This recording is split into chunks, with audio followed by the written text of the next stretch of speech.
Hey, Jeff, do you know what type of podcast we are? Well, we're not a history podcast. That's correct. We're a comedy podcast. So any jokes, skits, or anything else we say is not reflective of our organizations, businesses, or any sponsors that we're associated with, even charities. So remind yourself, if you're offended, it's okay. It's just a joke.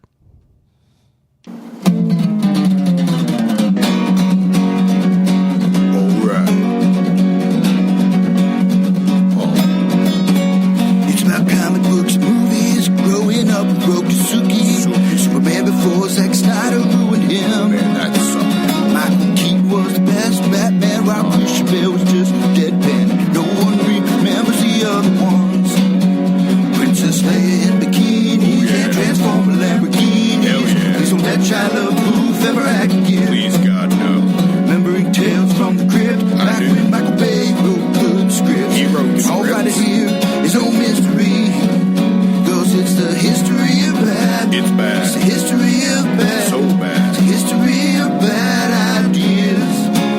It's the history of bad. It's bad. It's the history of bad. So bad. It's the history of bad ideas.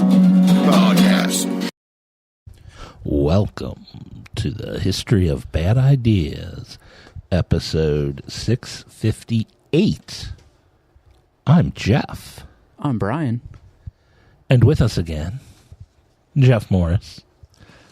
I am happy to be here. We're happy you're hosting us again. You hit the applause button when you said... Oh, wait, I'm sorry. Wow. No, that's not it. I'm on the wrong page. Here we go. And applause. Whoa, what a wonderful start to this show. I am excited. Is this officially the satellite studio? It's pretty much been where we've recorded the second most number of episodes. Yeah. So what's the name of this studio? The Scab Studio? I call it the game room. The game room at Scab Studios. Okay, I like that. See, I wasn't even going to call you a scab or mention scab today, but you mentioned it first. Well, I mean, I felt like we had to after last week. Just had to get it right out of the way. I'm sorry, I'm writing down the possible title for them. And I can't multitask anymore. Why not? Well, also, once you get as old as I am, you lose the ability to multitask. I've gotten to as old as you were a while ago. But I don't. I drink more than you, I think. Yeah, nowadays, definitely. But not only being a gracious host and letting us come here, he's got some goodies sitting on the table when we get here. Yeah. Jen did see beer-flavored Pringles and thought that, or it's not really beer-flavored, it's beer braised steak or beer cheese burger Pringles. But they do have a beer can prominently displayed on the label. So, yeah, I thought we could try those. And apparently that's in conjunction with light beer from Miller. I wonder if... I'm interested. So we'll be digging into those. Which one do you think will be better, the burger or the steak? I'm going to guess the steak. I will say the burger. I think the cheese will go better with the Pringle. I think the steak... The sprinkles that taste like steak will be pretty good on the chip. Where most sprinkled cheese I'm not a big fan of. Have you guys done a top 5 with the Oreo flavors? No. I don't know if we've done a specific top 5. We discussed some of our favorite Oreo flavors, but yeah, not we do an abridged version of that when we try a new one. It's like, did this one crack where is this one on your list? So we kind of... but not an official top 5 for... Yeah, not an official. But... Yeah, I don't know exactly what my top 5 would be, but I do know my number 1. What's the number 1? Or you've probably said this. Oh, yeah. Yeah, you don't listen. But I don't listen to the show that I'm currently on. It's the Sour Patch Kids Oreo. I think I was there when you had that the second or third time. I did see the Odyssey. You on did. Saturday. Yes. So you were caught up, and you got to hear all the stuff we talked about last week. Yeah, and I re-listened to the show last week just to make. I didn't really. And your opinion on the Odyssey? I thought it was good. I thought it was very good, but I'm not sure it's something that will be remembered.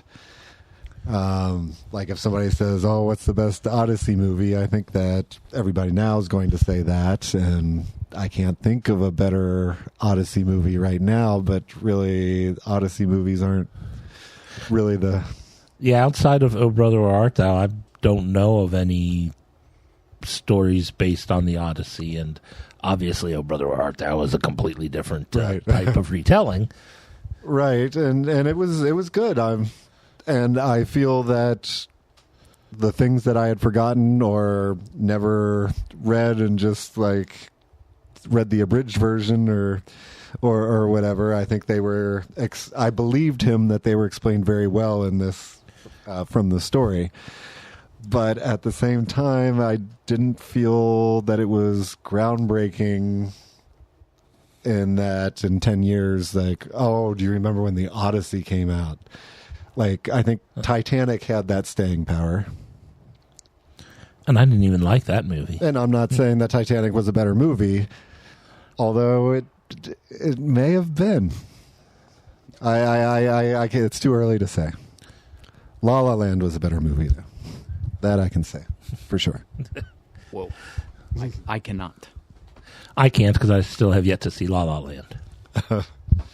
Me neither, but It's the greatest film ever made. so I've heard. I mean, that's what I will say about the Odyssey is it is a 3,000-ish year old story, and I don't know if it brought anything new to the story. So, the story we saw is just the visual telling in a very good way. Right, and I can't, or I don't remember any other version of the Odyssey where I seem to remember a Cyclops or Circe or something in a movie sometime or a TV show. I don't, but maybe it's just references to the Odyssey from other things. Yeah, probably. I honestly don't remember a theatrical version before. So if it is, it's an older one that didn't really stick around. So I think this one will stick around more so. Do you remember Troy at all? Yeah. Did they have the Trojan horse in that? They did. They did. Was it told as well as this? Because I thought Not that at all. I thought they told the Trojan horse real well in this. Yeah. No, it was not told anywhere near as good as this. No. Yeah. No, we discussed Troy last week with Wolfgang Peterson directed. Mm-hmm. And Last week? when we I were was here last week. Yeah, We talked about. I may have just phased out when. we talked about it because we had to look up the director. Oh, okay. I said the German guy, and you knew which German guy. Well, I mentioned some others I remember. Yeah, but the Troy took out, it changed the end because Achilles survived long after he survived in the story of the Iliad. Yeah. Achilles, when he came out of the Trojan horse, I'm like, oh, God. He should be dead. Lying on a beach somewhere. I need to watch Troy again. It's been a really long time since I've seen it. Yeah, I don't think I've actually watched it since the first time I saw it. I did see it was streaming somewhere. It might have been on Howdy or maybe Plex. But Howdyplex. one of those, but I did see that it was streaming, so I might watch that now that I just watched the Odyssey. What is Howdy? It's the Roku streaming service. Oh, okay. Got it. It's good. It's cheap. I think it's like $2.99 a month, and it's got good. My problem with Howdy is that if you watch it on a tablet, you can't flip your tablet the other way. So I have to watch it upside down if I want to plug it in because my plug's on the left side. Oh. Okay. So either I watch it upside down or I or I You have to run on battery. or I let it run on battery till it's almost out, and then pause it and plug it in until I get enough to watch some more, or watch it upside down.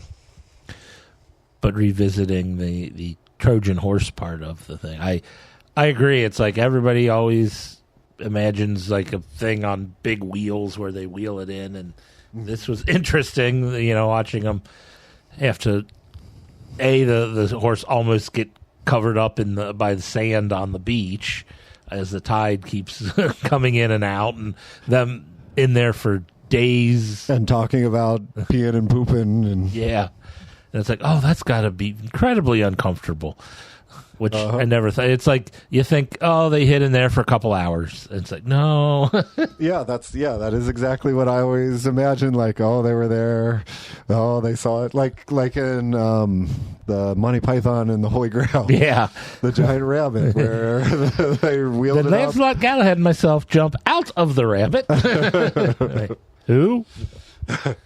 But it was outside for a very short period of time. If they had been in there, it would have gone smoothly. And then, just watching them have to drag the whole thing back and, throw in the logs underneath it to roll it. And, like, all the manpower to pull that into the... I'm like, oh, man, they should have just burnt that on the beach. But it was a gift from the gods. Or it was a gift to the gods. Gift to Athena, who they defiled by using a gift to Athena as a trick to get into the city. And then at the end, they all went to become Americans. Is that how I... Yeah. That sounds right. I saw something online this week where someone was talking about the Odysseus's journey could be traced to crossing the Atlantic and being in the Americas, as if everyone's like, oh, he was in the Mediterranean Sea for 10 years. It's like, well, no, he crossed the Atlantic, and all these islands are like Caribbean islands. And I feel that he'd know when he went through Gibraltar, right? Maybe. Could have been very stormy. They may have not, or Homer may not have known about what happens when you go too far west in the Mediterranean. That's true. I didn't mean to diss Homer this episode. Yeah.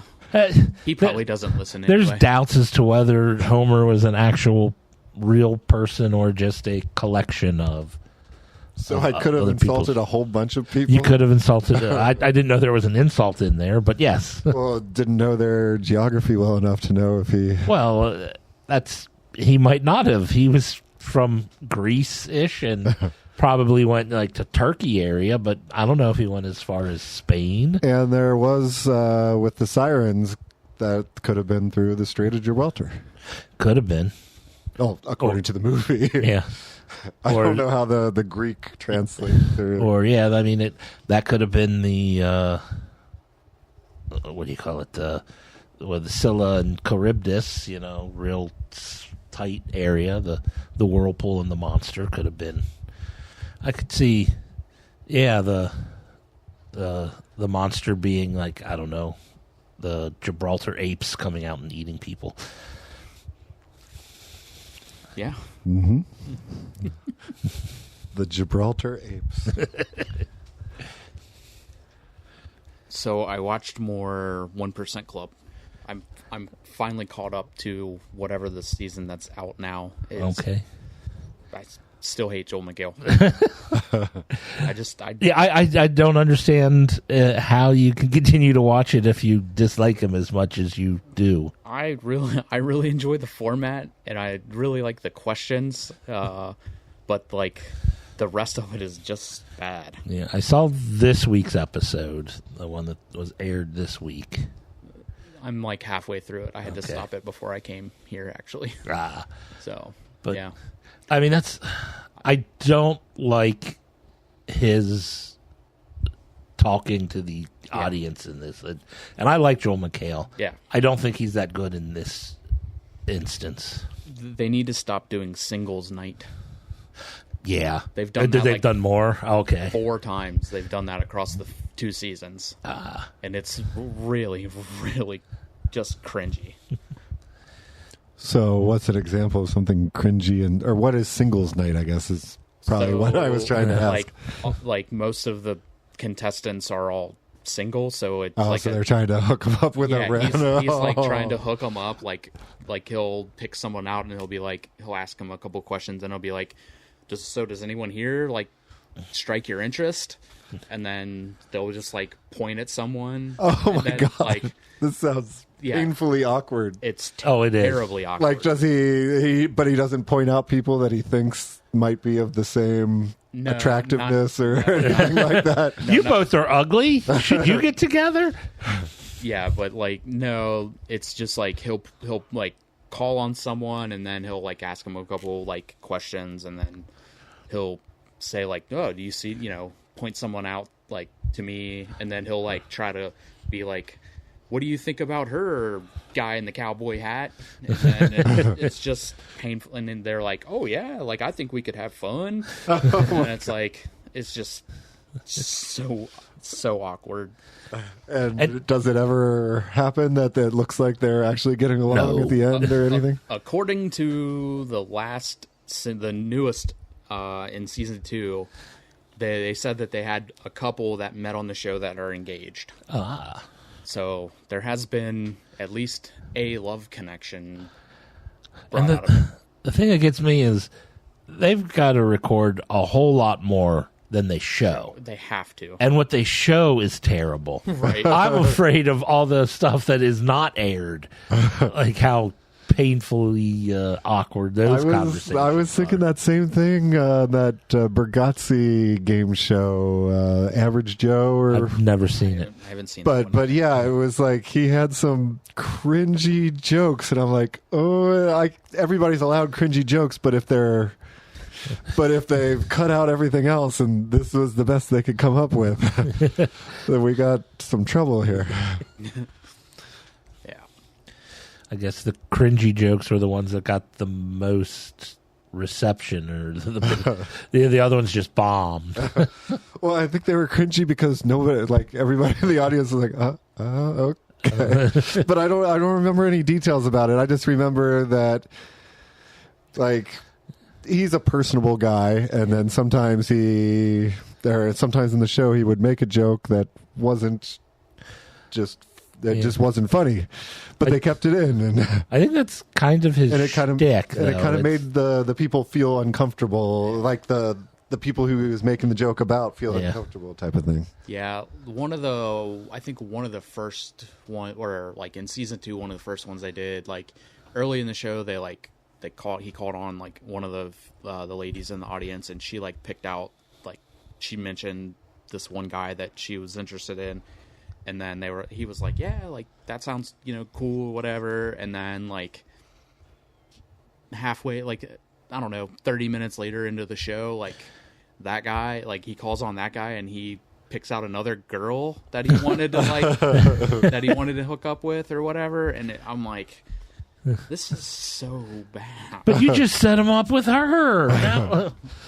It's and I bet that he mentioned it and made everybody feel uncomfortable. Yep. Like, in case you didn't remember. Yeah. Here's why you should feel uncomfortable right now. Yeah, and then like they pan to the first girl as he's like talking, and she's just kind of like clapping and laughing, and he's just like, this is terrible. But again, I like the concept of the show. So yeah, it's one of those where ideally you just fast forward till the next question. Yeah. Plus, America Says isn't new right now, so I had to watch something else. But they got new ones coming out soon. They should be. Yes, I love that show. Yeah. I like John Michael Higgins. Is that John Michael Higgins? Oh man, you and Jason. I like him a lot. What is that show? So it's like they ask. It's kind of like a Family Feud where there's top 7 responses given. They've asked America, and these are the 7 top highest answers that America gave. Yeah, so there's like 2 teams that are going against each other, and like they go back and forth, and you get obviously points for answering, but you have like 30 seconds to try to clear all 7. If you don't, then the other team can try to steal like points that are left off the board. They'll give you the first letter of each word that answers, Oh. and about the length of the word or whatever. So you can say, oh, that's going to be a word beginning with G that's about 3 or 4 letters long versus T that's about 8 or 9 letters long. Yeah. Yeah, I do. Is it John Michael Higgins? Yes. Yeah. I do like him. I can't explain why, but I do like him. I mean, he was in a couple of episodes of Community with Joel McHale where he played the Joel McHale's teacher. He was I in, think he was in a show that I just saw today. Oh, that's going to bother me. Oh, Oh, Nope. Was he in Nope? Was he at the dad at the beginning of Nope? Is that who we're talking about? I did not see Nope. Then I don't know. Then that's my responsibility to look up, I feel. Now I'm trying to think. From what I know of Nope, I think it would be odd that he would be cast, but I could be wrong. You mean John Michael Higgins or Joel McHale? Not Joel McHale. Oh, okay. I know Joel. I'm a big fan of Community, and so I know who. It does not appear that John Michael Higgins was in. It's it's going to be terrible when I tell you who it actually was. Yeah, who are you getting him confused with? Keith David. No. Keith David was in Community, but As a teacher, no. wasn't he? Keith David was in the last season, and he was kind of brought in as their like kind of tech guy, and he was taking class. Okay. He came in to take classes because he realized his life's work amounted to nothing. Okay, so that's who I was thinking when. So Were you thinking of Michael Clark Duncan? No. do you have a picture of the guy who were? Joel Michael Higgins played the wannabe Dead Poets Society teacher, if you remember that episode, like the first season, where he's telling the students to seize the day, and so Jeff's like, oh, this is going to be an easy blow-off class, but he doesn't believe okay. Jeff seizing the day. Oh, I think that I'd have to see his picture. I know it's. Oh, okay, I know. Yeah. He was in all those like Best of Show. Best in Show, yeah. Yeah. He was so funny in The Breakup. The Jennifer Aniston. Yeah. He was like, he had a very small part, but was he her brother? Yeah, he played her brother, but man, he was so good. He's very good in all those and everything that I've seen him in. Possibly the best parts of what are the acapella movies? Pitch Perfect. Pitch Perfect, yeah. Oh, and he played what he does in like Best of Show and and those. Yep. the color guy. He is That's a little. What I learned where he taught me what the color guy announcer, what he's supposed to be. I do think some of his jokes when he's hosting game shows are pretty cringy. I think that's like just part of game shows as in general. It's like they're just cheesy hosts, and he embraces being a cheesy host. But what I've seen of him, he embraces being cheesy and misunderstood. Oh, yes. So he would make the joke, and then everybody would be like, "Oh," and he'd be like, "Okay, that's what I meant." But yeah, that is not who I was thinking about when you brought up Community. I'm just talking about America Says. I remember I used to watch that with my dad. Yeah. And there'd be some answers that come out where, like, there's no fucking way that was in the top 7 answers given. Oh, yeah. We like we say that all the time. Like, how is that? And we deduced that America is the name of a guy sitting in the office where he guessed these 7 answers. Do you happen to remember any of those? Because I'd be fascinated. No, I don't. I mean, they ask like the 3 rounds. Each side gets a question, so 6 questions a game, and there's a game on every day for months. So it sounds like Family Feud, definitely parts Family Feud, but not like as like Steve Harvey weird. Yeah, and what happened to Family Feud is they try to be what's the word? I don't want to, not risque, but they are throwing out the making whoopee. Oh, I wish making whoopee was no, they're crude with their entendres.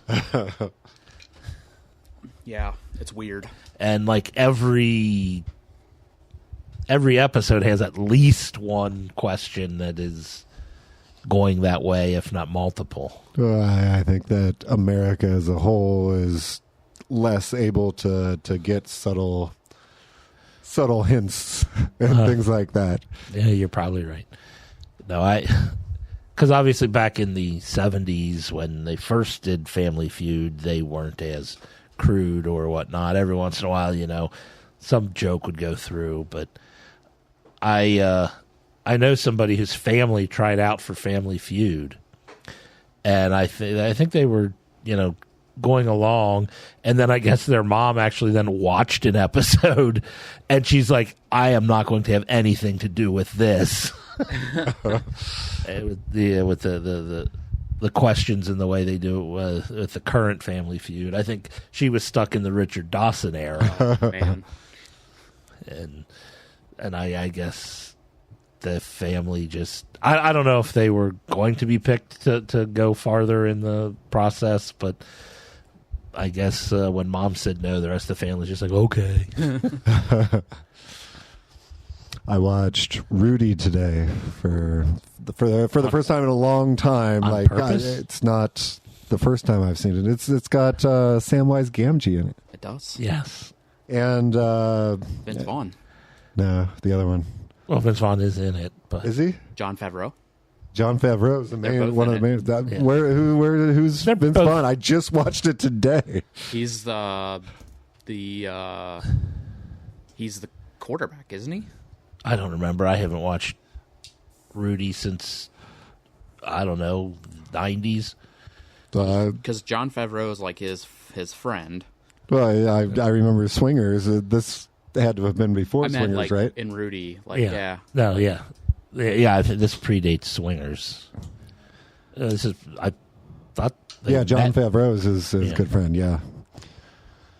But I did not recognize anybody as Vince Vaughn. Are we wrong? Is Vince Vaughn not in it?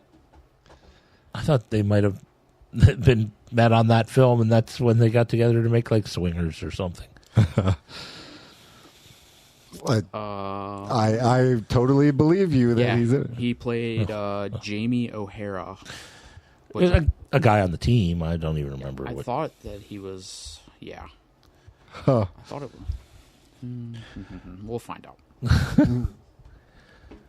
But yeah, that was something that I saw, but did not really. I think there was another big actor who was one of the players that I didn't recognize as I was watching it, and then I looked on IMDb and saw. But I don't. I know Rock is in it. Yeah, I was gonna say, was it Charles Dutton? Who's I'm not good with. It was the field grounds crew guy. grounds Yeah. crew guy, yeah. I knew. He played Rock in the TV show Rock. He did. He was in Alien 3. He was in Alien 3. You're not wrong. Oh, Lily Taylor was in it. Mm-hmm. I do remember. Okay. I was just watching the credits at the end, and then it said Christopher Reed, and I thought, isn't that Superman? It is not Superman. Christopher That's Reed, Christopher isn't that Reeve. one a Kid and Play or something?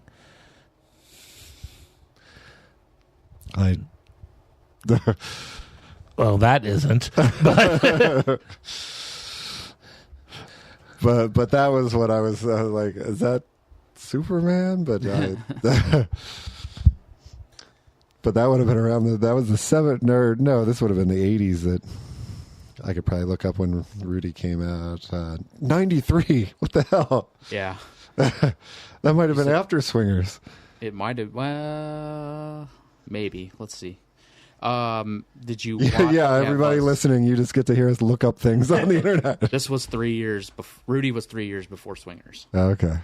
So do you say this is the first time you've actually watched it all the way through? No, it's the second time. I watched it on VHS, I'm sure, back at my parents' house, and before I understood how football worked, I'm pretty sure. Mm-hmm. Because I didn't understand why they had to score at the end so Rudy could go in. I guess they have to be up by a certain amount. I had no understanding that defense and offense were different players. Because they all look the same when you're watching football on TV in passing. Yeah. Or you're playing it on the Atari 2600. Okay, I am looking this up, and Kid of Kid and Play is named Christopher Reed, and now I pick up his picture, and that could be the same guy. It could be the same guy, but now I see his filmography, and that's not in there. A bunch of house parties and Sister and Barbershop. Black Dynamite, the animated series.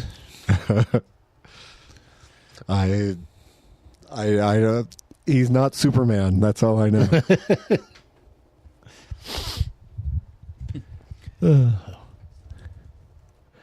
Anything else new people might have watched this week? I did not really watch much.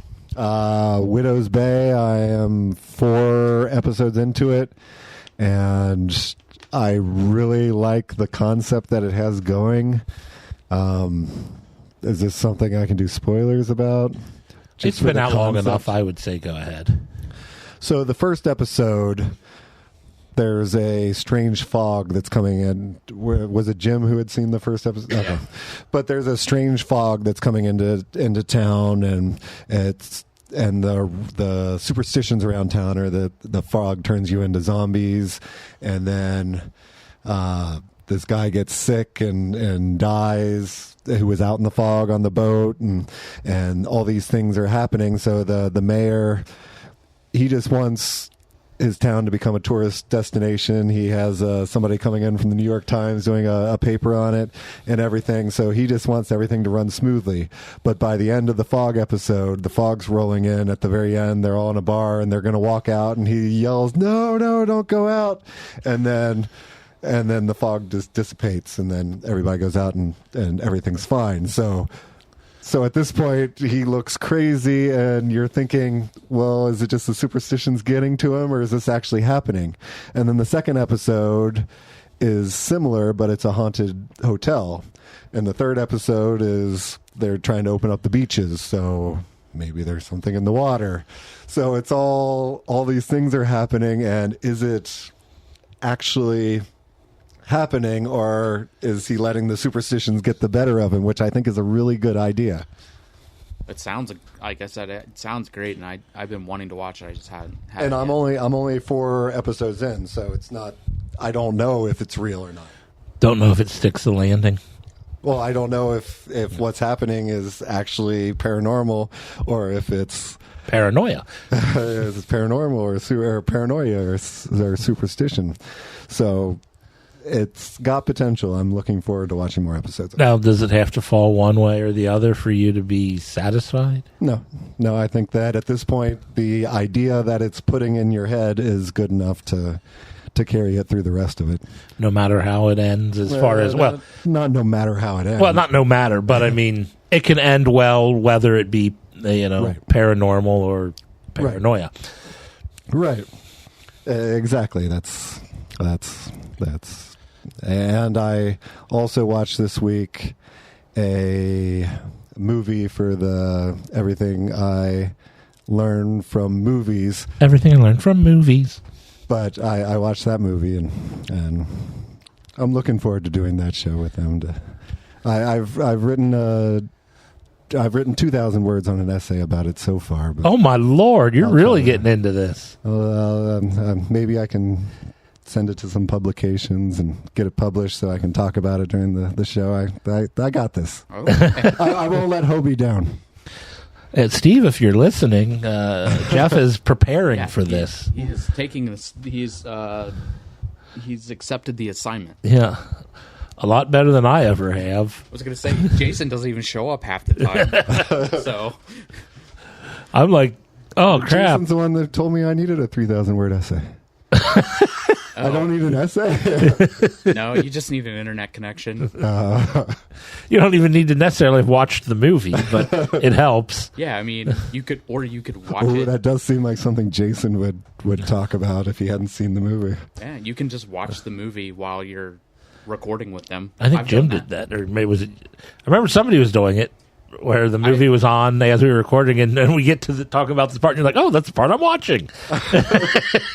Now I've seen every movie that I've done for them Ahead of time. I've seen it before many times. Some of them many times, but Well, but some of them you need a refresher. Still, yeah, just because it helps, like the way that their episodes are paced. It helps to because they basically it start to finish, and they talk through the whole movie. So it's nice to have it playing while you're talking, so you can keep up with the pace of the episode. Oh, so they do actually have it playing while they're talking, like during the episode? No, they're not watching, but Steve will talk about the movie starts out this way, and you discuss the beginning. Okay. Of it. Yeah. And then it goes to this, and you just I was going to say the episodes that I listened to that didn't happen at all. Yeah, no, they're not watching it. I'm just saying, the way that it's paced is You start at the beginning, yep. and okay. and pretty much the movie will be about where you are talking about, depending on how long you take to talk about certain That probably subjects. takes some skill.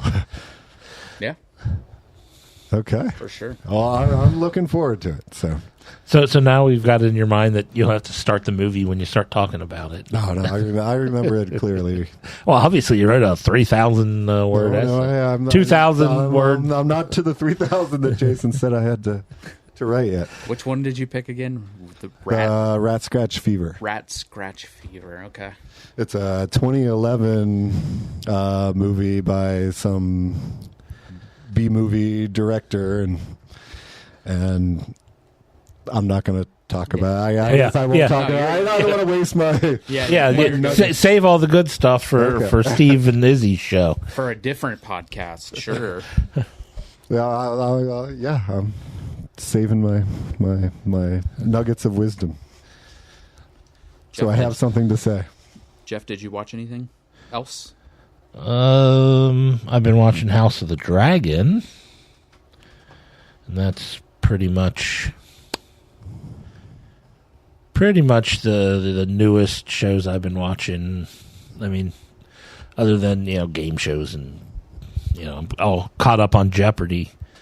I think Jeopardy might be on their summer break now, because last night there was no new episode. I'm like, oh. So it took this long to go on summer break? Well, they only have like a 6-week break, I think. Okay. They'll be back like the second week of September usually. So Okay. It's pretty much the month of August is there, where they just show, I think, usually what they do is just show the reruns of the tournaments of the previous season. You were talking about Widow's Bay. Stephen Root's in that, right? Yes. Yeah. He's one of the I'd say, top 3 or main 3 characters so far. Nice. I'm a big fan of him. Stephen Root is good in everything he's done. Yep. Agreed. I was explaining this to my mom, and she was asking who Stephen Root was, and I'm like, he was the guy, and you remember Office Space, right? The stapler. The stapler guy. Well, I remember he was weird. I don't remember what he looks like. Well, he was in other things. I just can't think of any off the top of my head. News You radio. didn't see Barry, did you? Yeah. And she's like, no. And I'm like, you wouldn't like it anyway. But you know who Stephen Root was. Did she watch News Radio? I'd be surprised if she did. Okay. That's probably the normalest thing I think he was in. King of the Hill? Was she a King of the Hill fan? Who was he in King of the Hill? Bill Dauterive. Oh, really? I didn't even know that. I mean, it's a voice. So. Well, he was in No Country for Old Men. Oh, I didn't remember him in that. He was in Justified. He was in Oh Brother, Where Art Thou? Oh, yeah, he was the blind the radio station owner. Yep. So should we... Dodgeball. He was, yeah. True American if story. You could dodge if you could dodge a wrench, you could... No, that was Rip Torn. Rip Torn. He was the little, like, the guy with the Asian wife. Yeah, the domineering wife. Yeah. So he was one of the players. Yeah. He wore the goggles. He's the one that subscribed to Obscure Sports Quarterly. He was the one. So should we try the Pringles? Yeah. Let's go for it. Okay.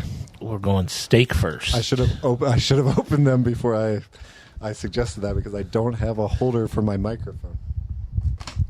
Well, you don't. I don't. I'll hold the mic for you. So if you have something to say while opening, and you take a sniff, and it smells like a restaurant. I took the wrong sniff. Whoa! It smelled like the feet of a restaurant. It's possible.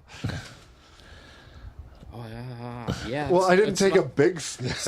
Unfortunately, I did. It smells like a taco truck. Is that positive or negative? Depends on the taco truck, I guess. Most taco trucks that I've been to have been excellent. Yeah, I haven't came across a bad one. I don't think I've ever been to a taco truck. It's weird because the first time I experienced food trucks, as they are called, was back in the 90s when I was in college. Yes, I'm that old. And So am I. I didn't graduate till 2000. but in the early 90s, in the small college town I was in, right at the bar scene, they had the areas where the food trucks would pull up, and we called them the buggies, which in my mind, that's what they were. They were every place that they were buggies, which I don't know if that's true, but I guess the main one was the burrito buggy. And I never had a burrito from the burrito buggy because at the time... Well, back in the 90s, if there was a car that drove up that was selling, you were taught at that point, you don't take food from weird... Oh, no. I had the pizza buggy or the bagel buggy or a couple of the other buggies. But so the burrito buggy was the big famous one that everyone... But at the time, I was like not a fan of Mexican food. Well, I'll put it...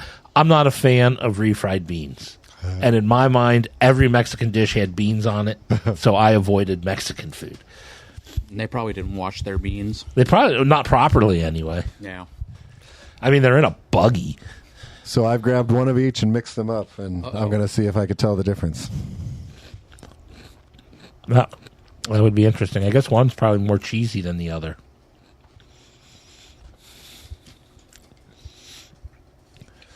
I ate the steak one. Not bad. Like it. Yeah, I'm I a do big like fan it. of that. Going for the cheesy cheeseburger now.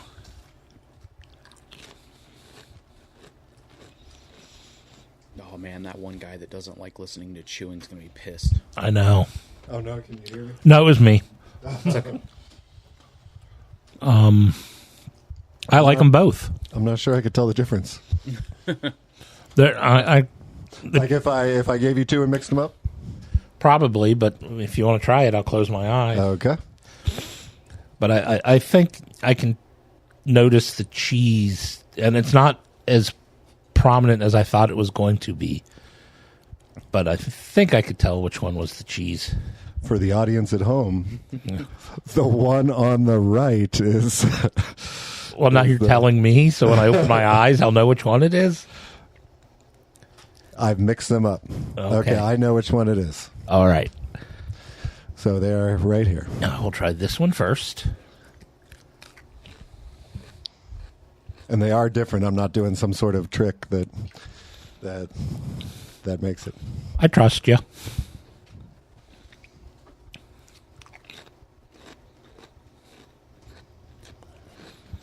Saying the one I ate first was the steak, and the one I ate second was the cheeseburger.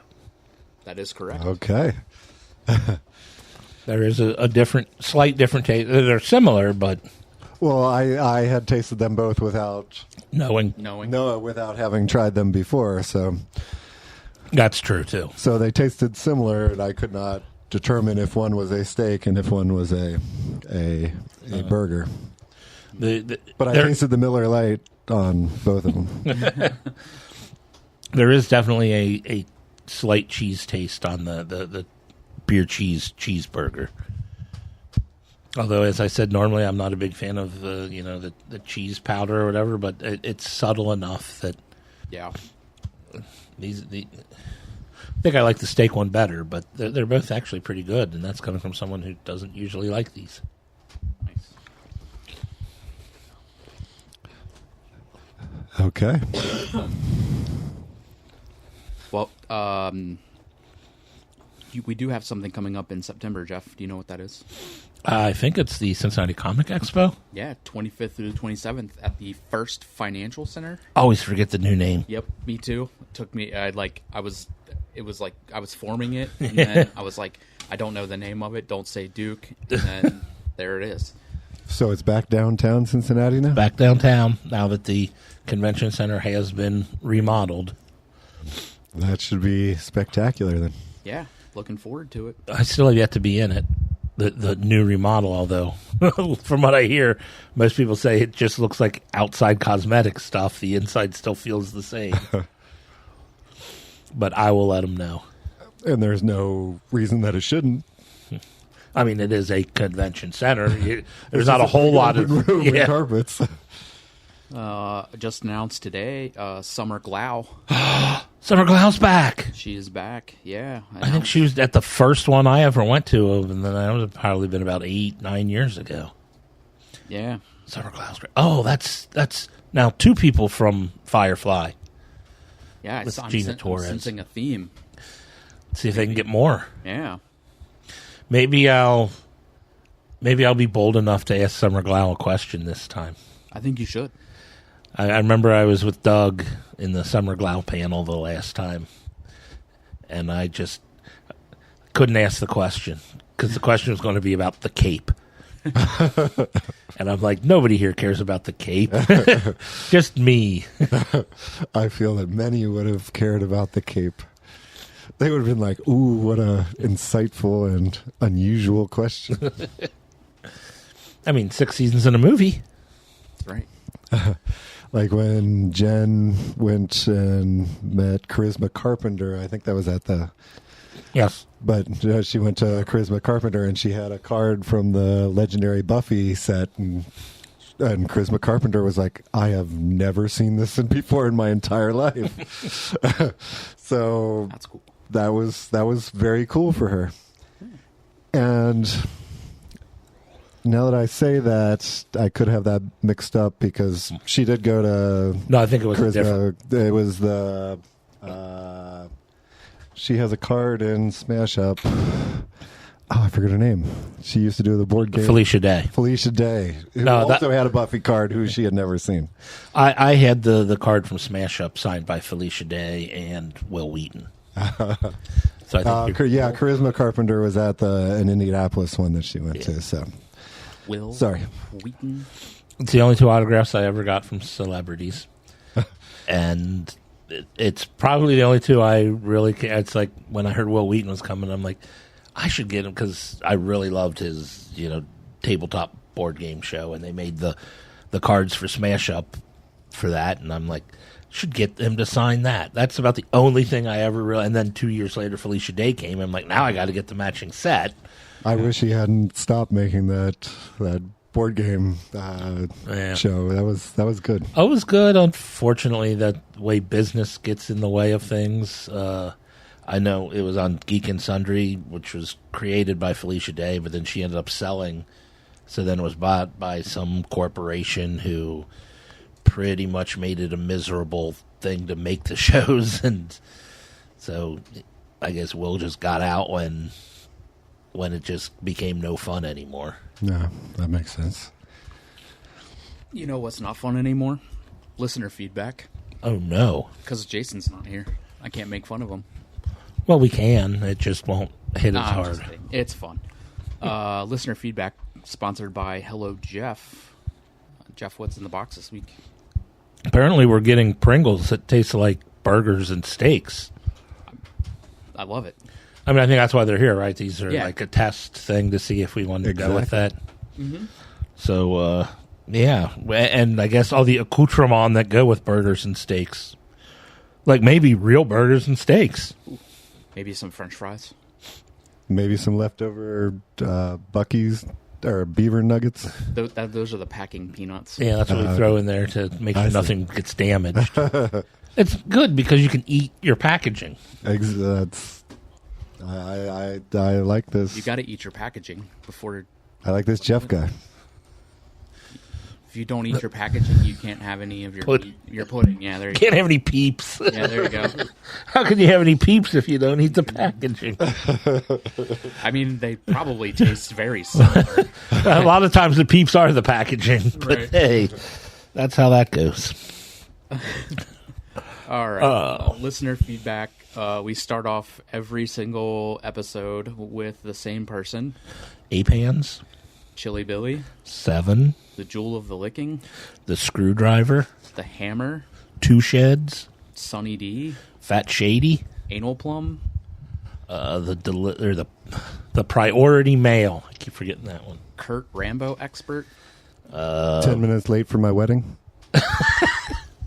Was he at your wedding? Yeah, he showed. Or wait. Yeah, I think he showed up late. Well, but he had something important. I'm pretty sure that he at least RSVP'd, but I think that he showed up. Yeah. I met his wife there. Okay. Yeah.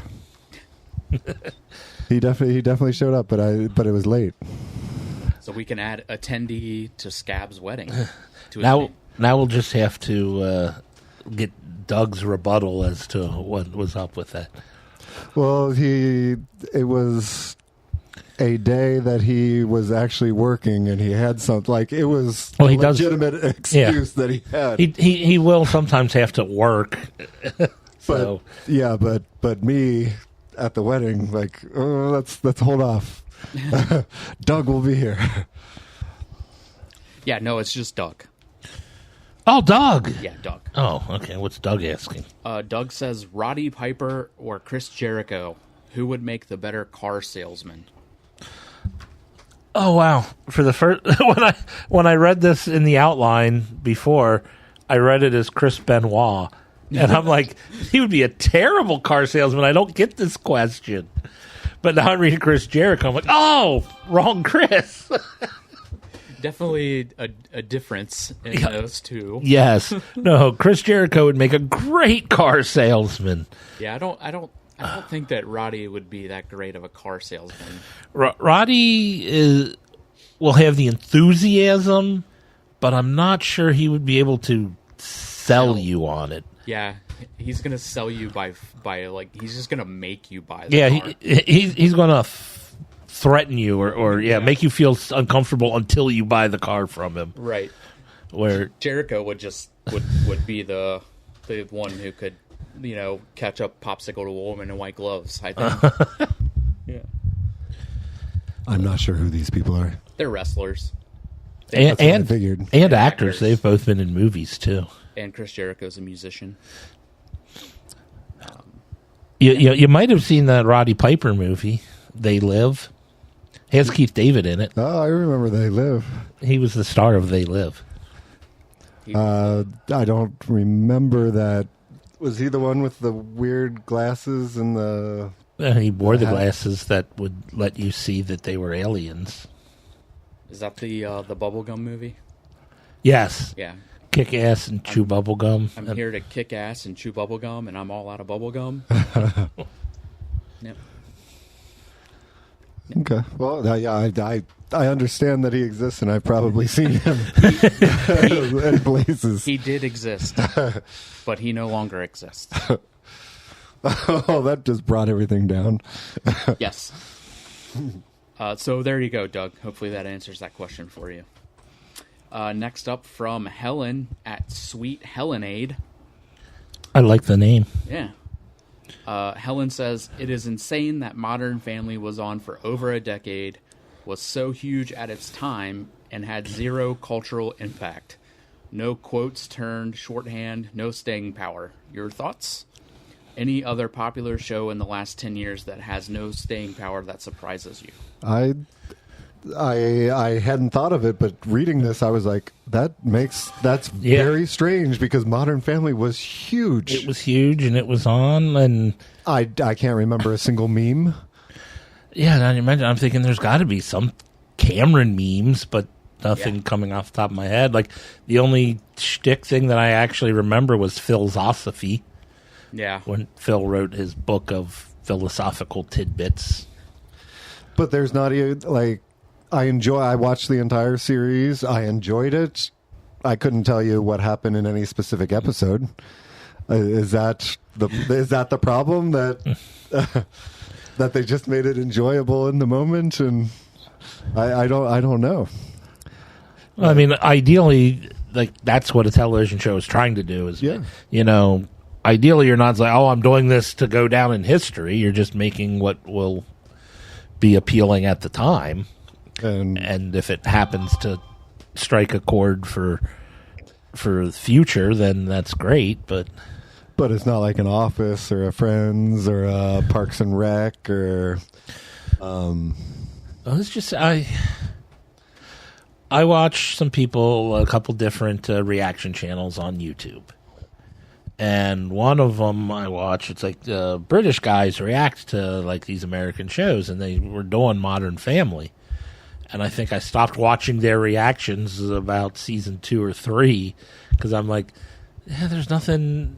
I don't care whether what they like. I mean, they're watching right now in the middle of Parks and Rec, and like every time a new one comes out, I'm like, I want to watch their reaction because these are great episodes. But Modern Family is just after first couple of seasons. I'll say the last 3 seasons for me were just not good. But there are seasons of other TV shows that had the staying power that just weren't good. Oh, yeah, you're right. But I mean, yeah, you're right. There isn't like you throw out like, you know, Seinfeld, where like everybody remembers like some sort of joke. So quotable. Yeah. Like try to think of a quote from Modern Family. Yeah. I mean, even when I said, you know, philosophy, I don't even remember any of the little philosophies he had in his book. So is there? Or you were going to say something? No, I'm just looking up shows, but like, how about Big Bang Theory? Is that the same way? Like Big Bang Theory, biggest show maybe ever, and it's not like there are some memes, but not. I think Big Bang Theory holds more. If somebody said Bazinga, obviously. you know that. If Sheldon, I didn't watch it, but I do know that that's where that's from. So, like, for me, that would be and I know, but I'm not sure there's a line from Modern Family that. Yeah, there's. And pretty much every day you can probably find. What do you call it? Big Bang Theory reruns being shown if you're flipping through. I'm not sure any place that's showing Modern Family reruns right now. And they pretty much were parallel shows on about the same time and lasted about the same length and whatnot. That is odd. I have to thank Helen for this because I never even thought of it that way. When I think of Modern Family, I kind of think of Arrested Development for some reason. And then you wish it was Arrested Development when you watch it. And I feel they have, but still, that's Modern Family's a network TV show, but it's one of those sitcoms that.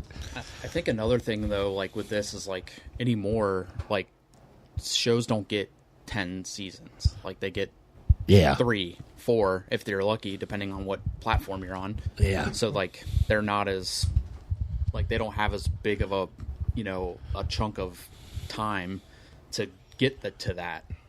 I think, but just like a network sitcom, or network shows. I don't. Well, So this is on the same level as, say, Family Ties, where you don't remember any of the specific episodes. You remember that Michael J. Fox was in it. Oh, don't say that. Brian remembers a very specific episode of Family Ties. Yeah. Do you not? You remember Drunk Uncle Ned? I don't. Tom Hanks. I don't. He was Elise's brother, and he was an alcoholic, and he was chugging vanilla extract out of the pantry. Yeah. So I guess Family Ties has that over Modern Family. I think Family Ties is the one that really solidified the very special episode trope. Yeah. Okay. I mean, obviously Uncle Ned was a bad that example. was one. And then I remember, Alex had a friend who, actually, I don't think they ever had on the show, but a friend of his died, and the whole thing was Alex dealing with a friend's death. Yeah. Yeah, this is a really good question. Because I can't think of anything. Really. I'll point it to you, because this is a show I never really watched. What about, 2.5 Men? Do you think that? Yeah, that feels very similar because it doesn't have anything that's quotable that I think I've seen memes from 2.5 Men, and I think that it became real big when there was the whole Charlie Sheen. I mean, obviously, thing. Yeah. Well, I saw a couple episodes with Ashton Kutcher, and I thought, wow, I thought it was bad with Charlie Sheen. Yeah, but yeah, that was rough. I mean. I've only but seen, I think that's the closest we've come so far. I mean, you can go to Two Broke Girls. Ooh, that was on. Ooh. That lasted a lot longer than I thought it did. Yeah. Yeah. What is the show? What's the new show she's in? Beth Bears. Beth. I was going to say Kat Denning. I don't remember what Beth Bears is in. Is it the Neighborhood? Was she in that? Yeah. Because that just ended this year. That was that's and with Max Greenfield and Cedric the Entertainer. Yeah. Yeah, that's a show that was on for 8 years, and I don't. Oh God, that was 8 years. 8 seasons. No, I think that we found the we found the answer to Helen's question. It started in October of 2018 and ended in May of 2026. Did not realize it was that long. I was going to guess 5 years. Mike and Molly is another one that was similar to Two Broke Girls. I remember who was in it, and I remember what the idea behind it was. I've seen that all the way through probably 5 times. So I love that show. It's but you don't see memes no, it was not very memeable. Yeah, obviously the memes, if there were anything, were not Mike or Molly. Yeah. It would be Molly's sister or mother or stepfather would be the ones that would have the... Carl. King of Queens. I know that she asked for it in the last 10 years, and these are from 20 years ago, 25. I think King of Queens was very mean. Well, there's definitely the one meme of Kevin James with that goofy look. Okay. Smirk with his hands in his pocket. Yeah. Okay, yeah. And I've seen more memes from that as well. Yeah. That's a really good question. But yeah, even the other ones we mentioned, I'm thinking if I saw something more so from them than Modern Family. But Modern Family was bigger than those things. You're right, it was. It was way bigger than, if somebody said, did you see Two Broke Girls? Or did you see Modern Family? Modern Family is the one. Right. It wasn't as big as The Office or Friends or Seinfeld. Right. But not too far behind, I would think. But bigger than... It made it 11 years. Bigger than Community. Oh, yeah. Yeah. I mean, although Community has the staying power in the memes. Community definitely was written in a way for you to make memes out of it, Yeah. I mean, everybody's seen the meme with the fire and when the apartment was burning. that's one of the big ones. It is. It may be the biggest sitcom meme out there. But that was a good That question. was a very good question. I hope we Maybe answered the it. best listener feedback question that I've been a part of. Ooh. Wow. Because That's high praise. well, it's not so much that I had the answer to it or I was excited to answer it, but it was something that made me think about something that I hadn't really considered before. And Absolutely. and Those are always the best absolutely- questions. Yeah, she's absolutely right. Modern Family was huge, and there's no memes, and it was recent that this happened. Yeah. There's got to be a Cam meme somewhere. Well, I'm sure there is, but it's not Memorable. It's not like a mainstream thing where like you see it like everywhere. All right. Next up from OPOY at Real OPOY. How many hot dogs could you eat in 10 minutes? Would the entire podcast be able to combine to eat 66? I will definitely say What's the entire podcast? Like, am I included in this? Or I'll is this- include you. I'll include you. Do we want to go more than 5 people? We'll say 5. I think that's a 5. the 5 is a. I mean, The 3 of us sitting here with Jason and Jim. yeah. Or you could say Blake at the time. So we've kind of always had 5, give or take. Mm-hmm. So 5. So that's 13.78? something along those lines. Yes. It's not that. It was a random guess, but Yeah, I'm about to say that doesn't sound right. It would be like 7. Or no, I It'd can't. be 11 if there were 6 people. You're right. It would be. You're. I can't. I can't do math in my head. Well, mine was closer, but Yeah. wrong. 13.3. Yeah, you He's were actually doing long. He's not using a calculator. This is long division. Long You learn division. it in school. I know, but you know how long it's been since I've seen somebody. But actually 13 and a third ish is what you're coming down with. Well, you said 13 and 2/3. You were pretty damn close. do? 13.32 hot dogs per person in 10 minutes. So how many hot dogs is that a minute? That's a little more than a hot dog a minute, and we don't need the bun, do we? Or do Oh, we? the bun. You always eat the bun in the hot dog eating contest. Yeah, that's part of it. You can dip it in water if you need. Yeah, you can eat them separately, but you have to eat both the bun and the dog. You could probably count on me for 5. Oh. Oh boy. I was thinking this would be easy to do, but if somebody's not pulling their weight. I I'm not allowed to throw up, am I? No, you're not allowed to throw up. I can maybe do 6. I guess we're talking regular size, not like coney sized. Coney sized hot dogs, definitely. Yeah, you're not wrong. I would bet on myself that I could pull the 13 and a third, or 13.3 in 10 minutes. I think I could do it. I don't know that There was try. a day that I could. Probably when I was your age, I could. I'm not that much younger than you. Yeah, but things go downhill real fast. Well, Well, I know Brian's a hot dog fan. I am a fan. Yes, I'm not a competitive eater either. Oh, so we're looking at more than a dog a minute. That might be tough. Yeah. Let's get Doug in here, then we can do it. Ooh. Well, I mean, he would just squash them, and then it would look like they disappeared. He would just turn into paste, That's and then right. it would slide down his gullet. Man, I don't. I could you're not only- carry my weight if we went 66 with 5 people. My initial instinct is to say yes, we can do it, but the more I think it through, and like you said, at one point in time, I if we definitely were all 30 years old, Yeah. or if we were all 20 years old, no problem. I definitely could have at one point in my prime, but I don't know if I can anymore. Thank you. Yeah, because let's see.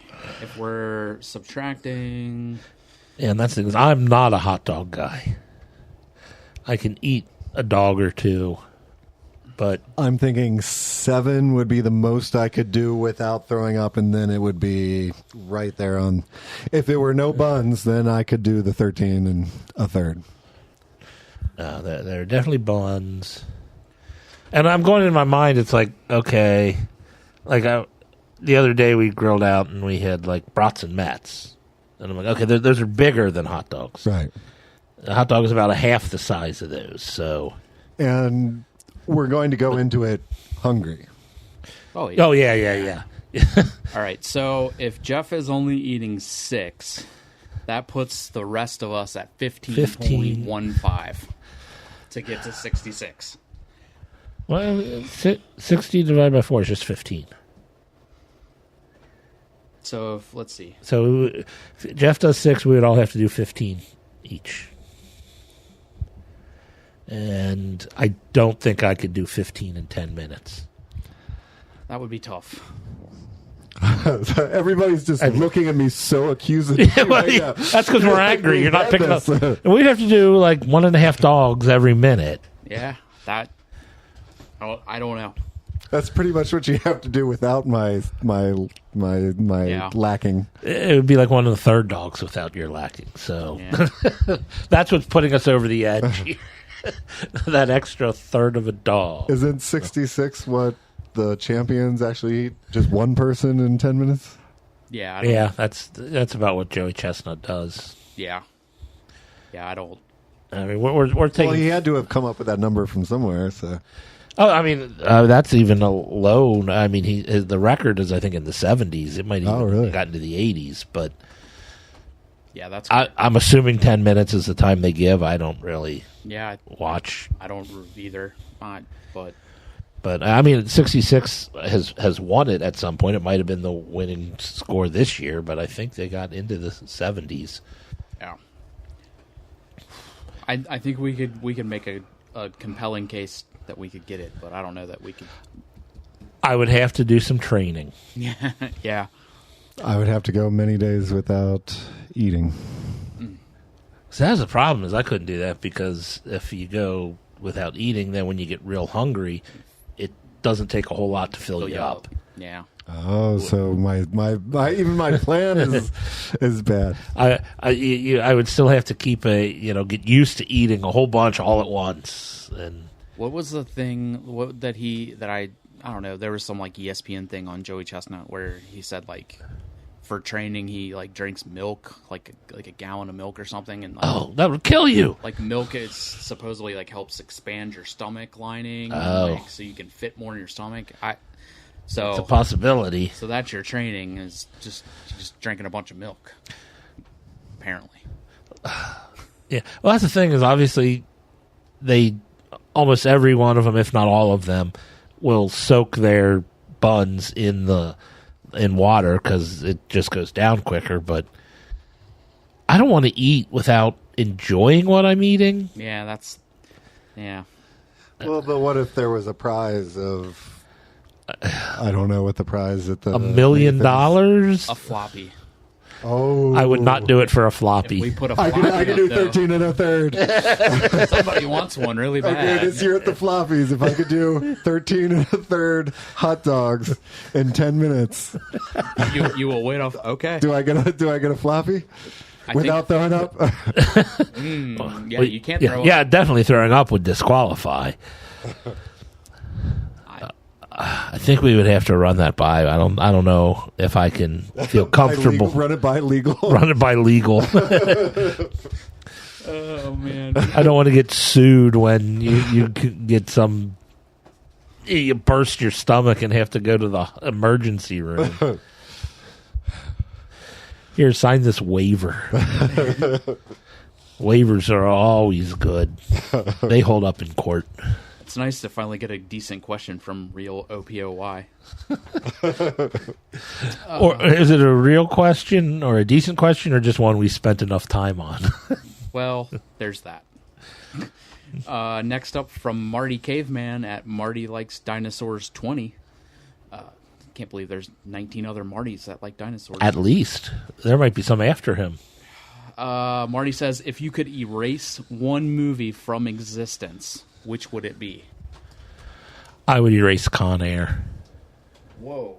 I don't want to ever hear Jason talk about it again. So Okay. it's a bad movie, and Jason talks about it way too much.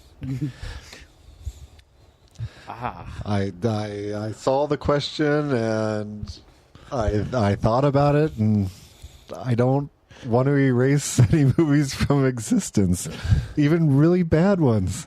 Even I mean, I tend to agree that they all kind of have a place in history. Even the terrible historical ones, which was my first thought. like Triumph of the Will. Like Triumph of the Will. I did think the Birth of a Nation, but without Birth of a Nation, we may not have movies today. I mean, so it's like, okay, but I think I am safe in saying Con Air. I don't think anything in the world would change other than we just don't talk about that movie anymore. But nope, I'm trying to think of something redeeming. I won't have Buscemi. I like Steve Buscemi in that movie. Steve Buscemi was in a lot of other movies that he was good in. I would rather remember him from those. But his character in this one was fascinating. Was it? I mean, it was probably the most fascinating thing of the movie, but maybe, yeah. Is that probably? Yeah, there's probably a lot more movies where. I would erase the non-butthole version of Cats. The non-butthole version. It has to be a butthole version for you? That's I changed my answer to Cats. All versions of that movie? Any version? Okay. Well, the one that I've seen. And I was literally afraid that would be the last movie that I would ever see in a movie theater, because that was the last one I saw before COVID. Oh. It seemed like and you weren't movie theaters were in trouble. It can't end like this. What was the last movie you ever saw in a movie theater, Grandpa? Cats. The one with Taylor Swift? Yeah. The one with James Corden? Josh Gad? Josh Gad has to have a butthole in it. Yeah, that's the only way Wasn't I'll there a watch it. dame in that too? Yeah. Judi Dench? Judi Dench. Just goes to show you. Just because you have a title doesn't mean you won't do bad things. Right? All right. Next up from Brent of Home Video Hustle. Brent says, "Are you guys coming to my wedding?" I guess I have to congratulate Brent for his upcoming nuptials. I don't know when you're getting married, Brent. When or where. If you already have, congratulations. Yes. If it's coming up, congratulations. I know who would show up 10 minutes late. Would it be Doug? Oh, wait. Yeah. You were invited too, weren't you? And you didn't show up at all. I didn't. I was. You were hoping I didn't remember that. But, no. Well, is this our invite that we got, or did we get one that Jason didn't share? I'm not sure. It was just on the outline of these were listener feedback questions. And we're not even sure when Brent sent the question in, no so idea. He could have already been married. Yeah. Well, if that's the case, congratulations. Yeah. So I'm not sure. I know I would like to come if I'm available. So if you haven't already gotten married, Brent, send us an invitation, and someone from the podcast will be there for representation. We hope. I don't know if we can guarantee that. Well, I mean, he just said. Am I officially from the podcast? It kind of depends on where it's going to be, because I know he's from Columbus. Yeah. But I think he moved out to California. Wait! I'm going on a trip to California. Oh, if he's September, October. Oh, there you go. If that timing works out, I can represent. Well, if you haven't, like I said, Brent, if you have, congratulations. If not, let us know when it is and where it's at, and then I'll see if we have enough Hobie coin to send someone. If this is your first marriage, though, they never work out. Second marriages, though, are awesome.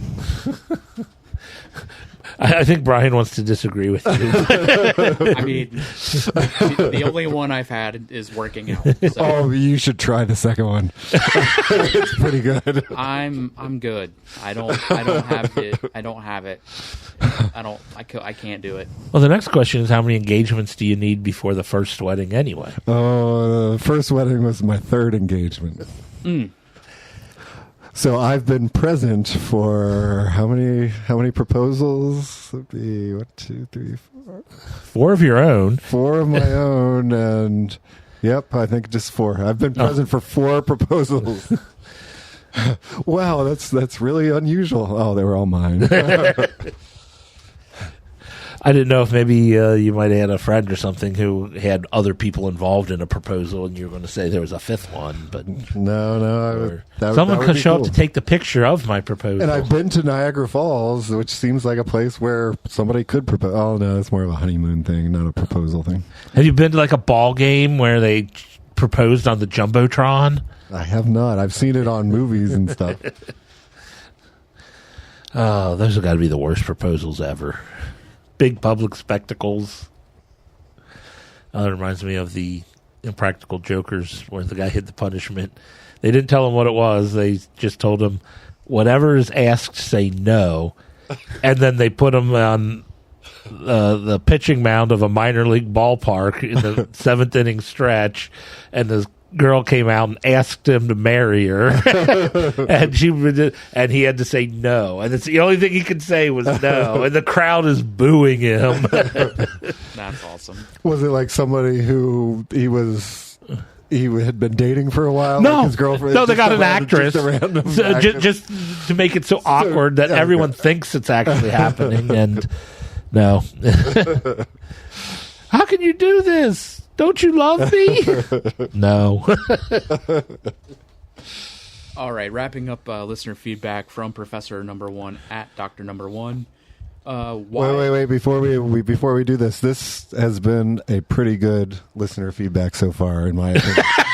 Right? So now you're setting it up. Oh boy. The professor says, why is Amanda Seyfried wearing a prosthetic butthole for the movie Testament of Anne Lee, a story? I wear one every day. I have not heard about this story, I know or nothing. this movie, or this prosthetic butthole. I'm not sure I understood most of that. Yeah. Apparently there's a story out there that there's a movie called The Testament of Anne Lee where Amanda Seyfried wears a prosthetic butthole. That's what I get from there. What is a prosthetic butthole? Like you cannot have a prosthetic hole because a hole is nothing, right? Well, I guess maybe the sphincter itself is... it's probably a fake thing, and I guess they're actually showing a butthole that's supposed to be her butthole, but she's not actually showing her real butthole.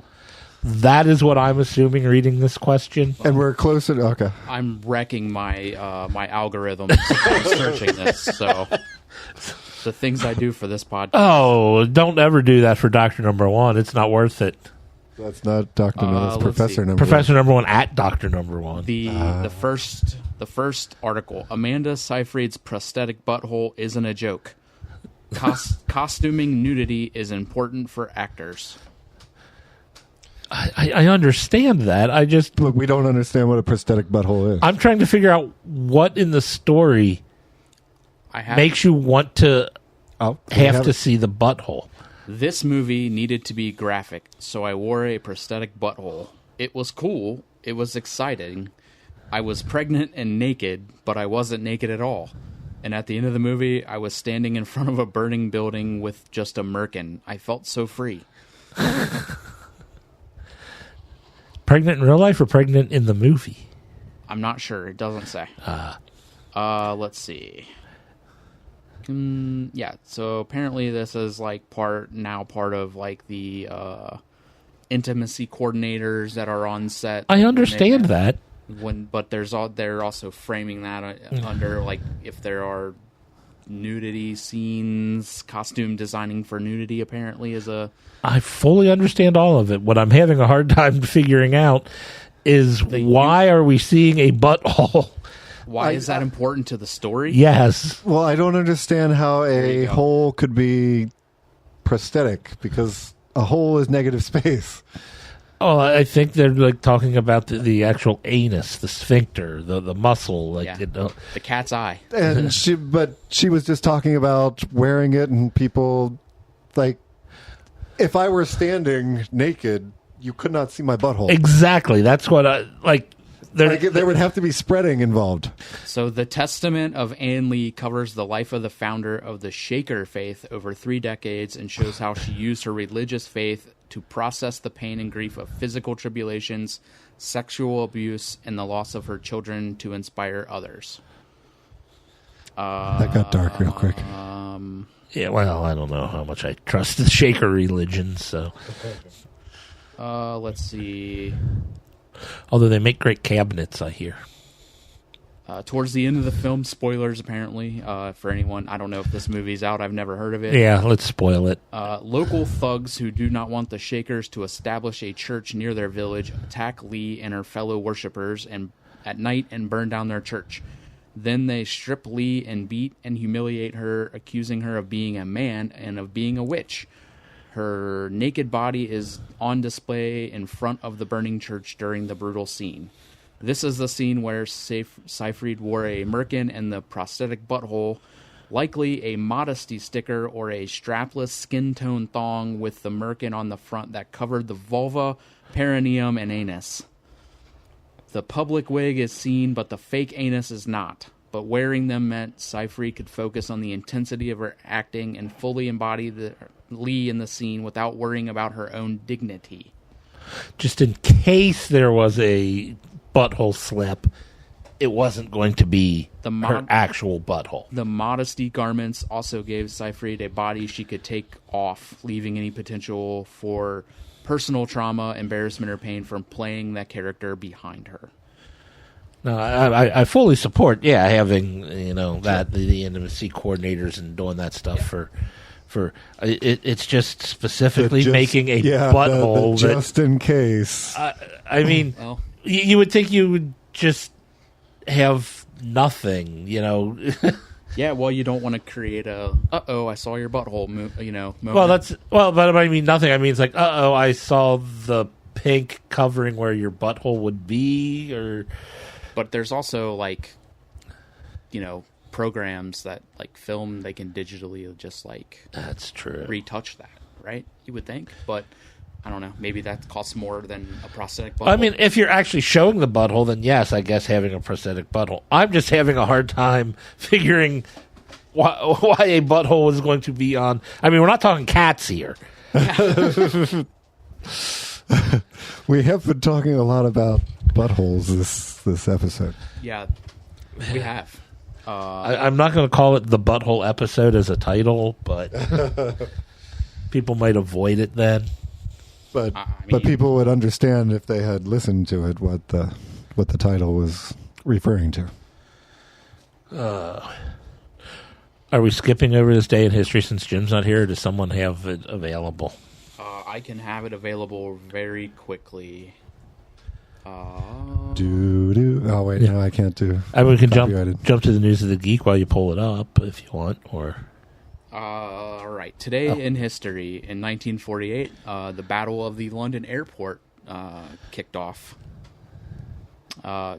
This day also is the beginning of World War I. In what year? 1914. 1914. Let's see. World War I kicked off this day. Wow. That's a big one. That is. Jackie. Yeah, everybody knows when it ends. Nobody knows when it. Oh, that was probably when Franz Ferdinand. Yeah, was that the assassination? I don't know if it's the day of the assassination or when they declared war after hearing of it. Don't know how many days happened between the assassination and the declaration. Let's see. In 1943, Operation Gomorrah, the RAF bombing over Hamburg causes a firestorm that kills 42,000 German civilians. That's a lot. Way to go, Hitler.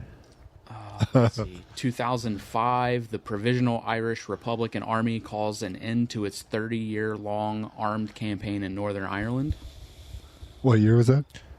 2005. Let's see. 1951, Walt Disney releases the animated musical film Alice in Wonderland. Oh, happy on birthday. Very happy on birthday. Let's see, what else? In 1977, legendary England cricket all-rounder Ian Botham on debut takes 5 for 74 in the Australian first innings in a 7-wicket third test win at Trent Bridge. Nice. Oh, I didn't realize that. Oh, I forgot his name, Ethan. I don't know what any of that sentence meant. Yep, I understood less of that than prosthetic butthole. Let's see. Famous people born today. Hugo Chavez. Hugo Chavez. Jackie Onassis Kennedy. Oh, I thought you said Jackie Chan. Soulja Boy, the rapper. In 1964, Broadway musical actress Ethel Merman divorced Ernest Borgnine No way. after 32 days of marriage. I didn't even know they were married, but Ernest Borgnine does not seem like a stable husband. Nope. Let's see. That's not a big. World War One's the biggest thing, I think. That began yeah, the Great War. the Great War. Yep. But it brought up more questions than it answered. Like, was this when Franz Ferdinand was assassinated? Was this when war was declared? Was this, what was the number of days between? I guess if we cared enough, we would look it up. No. I mean, we are a history podcast. We are. But it's bad ideas, so I don't think we're going to get any specifics there. Probably not. All right. Do Here you we have go. some music for News of the Geek? Yeah, I'm checking all my buttons. I think this is the one. It's time for a brand new installment of the News of the Geek. All right. Jim sent this. Actually, Jim showed me this story last week after we finished recording. Yeah, the story popped up while we were recording last week, and and Jim shared it, and we're like, "This is a terrible story." Yeah. Per KATV, where Jason gets all of his news. New details are shedding light on the bizarre rescue of a man who became trapped inside the holding tank of a porta potty in Kansas City. The unusual incident happened July 14th while crews with Patriot portable restrooms were collecting units after an event tied to the FIFA World Cup, according to company partner Chip Counterman. Counterman said... That's a great name. Chip Counterman. It sounds like a news broadcaster from does. like 1950. Like, he should have been in Anchorman. Yes. He should have been one of the It sounds like a fake Anchorman name. Yeah. Here's Chip Counterman with today's News of the Geek. You're so much better than me. You should have done that. Counterman said one of the company's drivers checked each portable restroom before loading them, knocking on every door to make sure no one remained inside. One unit was locked, and the occupant was told he had about 10 minutes to finish before crews returned. When the driver came back, the man still refused to leave. A Kansas City police officer riding by on a motorcycle was flagged down to help. After the officer asked the man to come out, the response raised even more questions. The man replied that he could not reach the door and couldn't get out of the toilet, Counterman said. When responders looked inside the restroom, they initially couldn't see anyone. Then, according to Counterman, all of a sudden, a head popped out of the toilet. The man had climbed into the waste holding tank beneath the toilet seat. Porta potties aren't that deep, right? I think there are different types, so maybe... Yeah, the ones I've seen, I couldn't fit in No. the tank. Yeah. But if I did, I could touch the bottom with my head still sticking out. Yeah, I mean, you would... I don't Maybe know. he's crawled into a ball before. Kansas City firefighters responded and attempted to talk the man through getting out on his own. During the rescue, the man told the responders he had climbed into the tank to retrieve a Mountain Dew bottle he had dropped there the night before. Counterman said the man had been inside the tank for roughly 8 hours. This has got to be drugs in there, right? I mean, it's something other than Mountain Dew in that Mountain Dew bottle. Firefighters ultimately cut apart the portable toilet to free him. After the man climbed out, firefighters rinsed him off using water from one of their trucks before the incident came to an end. Counterman thanked the Kansas City Fire Department and Police Department for helping safely resolve what was described as a horrible situation. I would say I would have said this was a pretty shitty situation.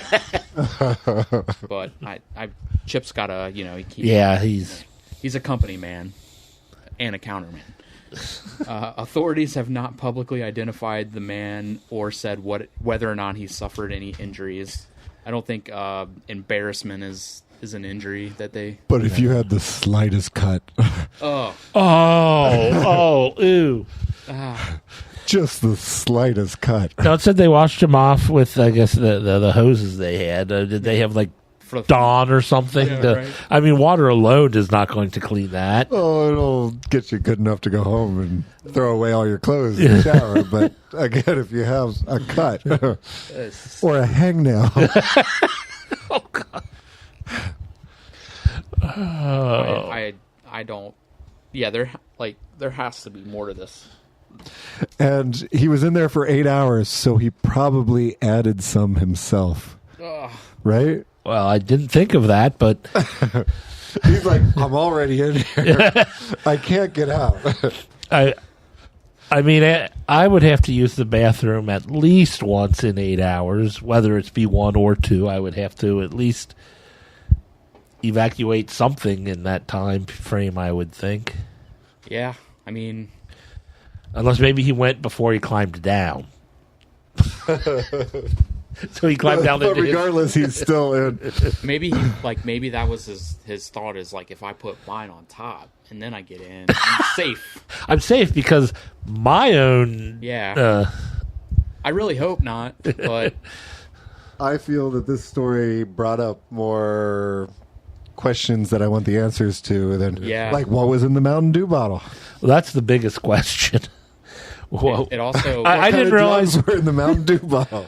Like, I didn't realize it said he had dropped there the night before. So like, So he went home, came back, and went down there. Did he realize like the next day, like, man, I dropped my Mountain Dew yesterday. Where did I find it? He like search the whole park and then be like tracing his steps. Oh, I went to the bathroom. Like, what are the chances he remembers which porta potty he used? Like, and it's like, I mean, Mountain Dew isn't cheap. But Like, It was probably one of those new flavors. one of the ones that said limited time only. Yeah. maybe it was a Baja Blast. Could have been. I mean, that's easy. Like, you couldn't decipher that from like the porta potty, like the color. Like, maybe that's what he got. He was just rooting around looking for it. Maybe it was one of those porta potty things where it's like a bunch of them, like you got like 6 of them together, but the tank all goes to the same tank. That would be terrible. Oh. Just terrible. I would just drown. Like, I wouldn't want to come out of that. And the Mountain Dew bottle, it's got to float, right? If the lid's on. It depends on what's in it. Something heavy could bring it to the bottom. Yeah, you're not wrong. I have so many more questions for this. Well, Let's look into this and bring this back up next week. He was able to get into the tank, but couldn't get out. I'm just curious as to how. Because there's no way I'm fitting through a fucking hole in a porta potty. Yeah, right. That's a weird. Like, if you're able to get in, you should also be able to get out the same way you got in. Well, you have to climb out and you fall in. Yeah. But you have people helping you on the other side. If you're falling in, you can have your arms up, and then otherwise you need to do elbows and bend your arms and stuff to climb out. Okay. But with the help of rescue workers, I would think. It sounded like they refused to touch him. Oh, that from could the be. story that you just read. Yeah, it said they just ultimately cut it apart. So do you think they tried to talk him through getting out on his own? Oh, and then they cut him out when that didn't work. Maybe he was just like, he was so caked together he couldn't get out. Oh, that's true. He probably added a lot of crap to himself down there. Yeah, and it was hot. It's like during the World Cup, so it was like first part of summer. Oh, it was yeah, like really hot. Oh no. And he didn't want to lose his shoes too. I mean, can't lose them shoes. I mean, losing a Mountain Dew and your shoes in a 24-hour period is devastating. I don't disagree. I'm now trying to imagine how I would even begin to wash those shoes. With fire. Yeah. Gasoline, definitely. Yep. I'm trying to think, what possession of mine would I have to have before I would actually try and salvage it after having it down in the... I'm trying to figure out what is it that I could drop inside of a porta potty that I would do that for. Like, what if he was last place in his fantasy football this year or last year? That was his punishment. And that was the punishment was to climb into, and he made up the Mountain Dew bottle story. I would find new friends because part of the rules was you couldn't tell why you were there, why you went. I would join a new fantasy. Yeah, that would be the last time I was in that league. I would definitely. But what are the chances you'll lose 2 years in a row? And imagine the revenge you can get on the next guy. Yeah, I don't think that way. When something terrible happens to me like that, my first instinct isn't, I should do this to someone else. Yeah. Which is probably why I wouldn't have been a good fraternity boy. I saw a fraternity on Ohio State lost its charter for 10 years because... Hazing. Good for them. Porta potty diving. They didn't say porta potty. They did say saw a student was left hospitalized and drinking. But that just reminded me of My Name is Earl episode where they go to a college campus and Randy starts hanging out with the fraternity pledges, so he starts pledging the fraternity, and he's having a great time until they start hazing him, and they try to smack him or something with the paddle, and he's like, "Why are you doing that?" And they're like, "Well, they did it to us when we were." And he's like, "Well, why take it out on me? Why don't you hit them?" And they're like, "Yeah."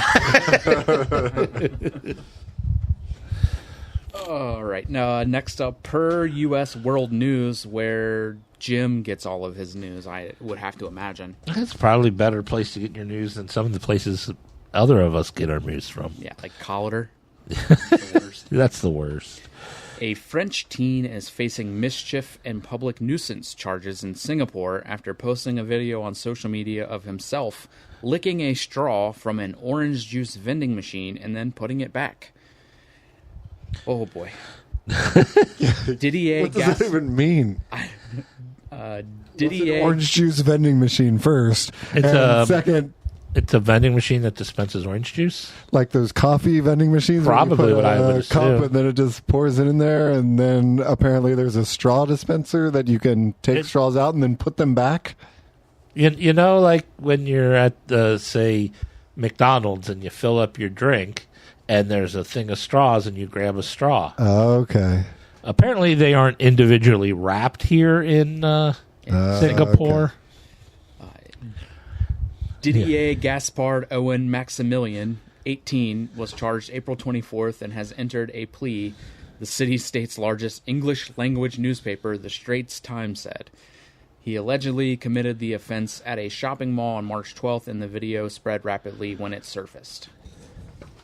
The teen was granted court permission Wednesday to travel, well, obviously this is months ago, but not this past Wednesday, to travel to Manila from May 2nd to the 25th for his school trip required for his graduation, the Straits Times said. Required for graduation? That's a nice place where you have to take a trip to Singapore. Yeah, for 2 weeks. He is due back in court on May 29th. Mischief carries a penalty of up to 2 years in prison or a fine or both, while public nuisance is less severe with up to 3 months in prison, a fine, or both.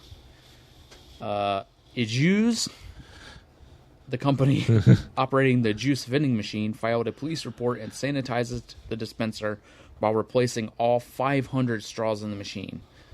It said it would upgrade its machines to include measures such as individually packaged straws and straw compartments that unlock only after the transaction is completed.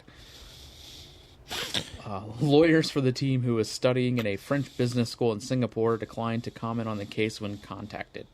Singapore, a small, densely populated city-state, tightly regulates public behavior and cleanliness. This includes restrictions like limits on chewing gum and strong penalties for littering and vandalism. They don't go on to remind people of the caning incident from, was it the 90s? I think so, yeah. I remember the bubblegum incident. Yeah, I guess this guy wasn't born when that happened, but yeah, you don't fuck around in Singapore. I hate him. I think he deserves all of this because he was posting a video about trying to to be just disgusting. That's why is this a thing? This is the fact that he's intentionally putting out the video of him doing it. Yeah. That's like if he did it in front of his friends, that's still awful and everything. Yes. But posting it on, that's like, oh, look, see, everybody else is going to laugh at all these people who are going to wonder if they got my licked straw. Yeah. But that also is how like these things start. They get posted on TikTok and then that's how the challenges start. It becomes a trend and like people all over the world, like it happened during COVID, like with ice cream here in the United States, where people were like, weren't opening up ice cream in the grocery store, licking it, and then putting it back in the freezer. We did cover that on the show. Yeah. I do remember that. Yep. You know, I go probably to jail for 2 years at least. I probably blamed Ariana Grande then, and I'll probably blame her again now. She gets caught licking donuts in a donut shop and putting it back. All downhill from there. Is that a sex thing, or did she actually? No, she was in a donut shop, picked a donut up off, I think kind of reached her hand around in the display case, picked a donut, licked it, and put it back. And it was caught on surveillance cam. And she's still... And she became more popular after this. This was 10 years old when she did that. You know, people forget easily. I try not to let them. Anytime someone talks about Ariana Grande, I call her the donut licker. She was 10 years old, you said? No, it was about 10 years ago. Oh, 10 years ago. Did that happen here in Cincinnati? I don't think so. I could be wrong. I don't remember that being a local story. I just remember Cincy Shirts put out a shirt about it. Oh, I don't know. Silly her. We should make a video at a donut shop and just have our camera on a donut, and if somebody sneaks a lick on it, then we'll post that on social media and say, shame this person for licking that donut. Yeah. No, it was in LA. I don't think a lot of people lick donuts and put them back. I think you'd just be lucky to get that one on camera. But imagine how lucky we'd be. If you want to dedicate a specific camera to do so. It's time for Box Office Bombs. Sorry, I hit the button right as you were about to talk. I was just reading this article. It said CCTV footage of the shop shows Ariana Grande licking the donuts and saying, "I fucking hate Americans. I hate America." I didn't know that. Oh my god. Isn't she American? Yes. Yes. The box office news and report from July 24th through 26th. Number one movie in the country with $87 million is The Odyssey. Total of $286 million.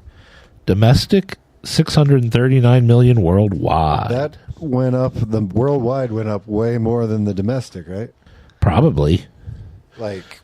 way more countries probably. It was probably more. You're pulling out last week's. Okay.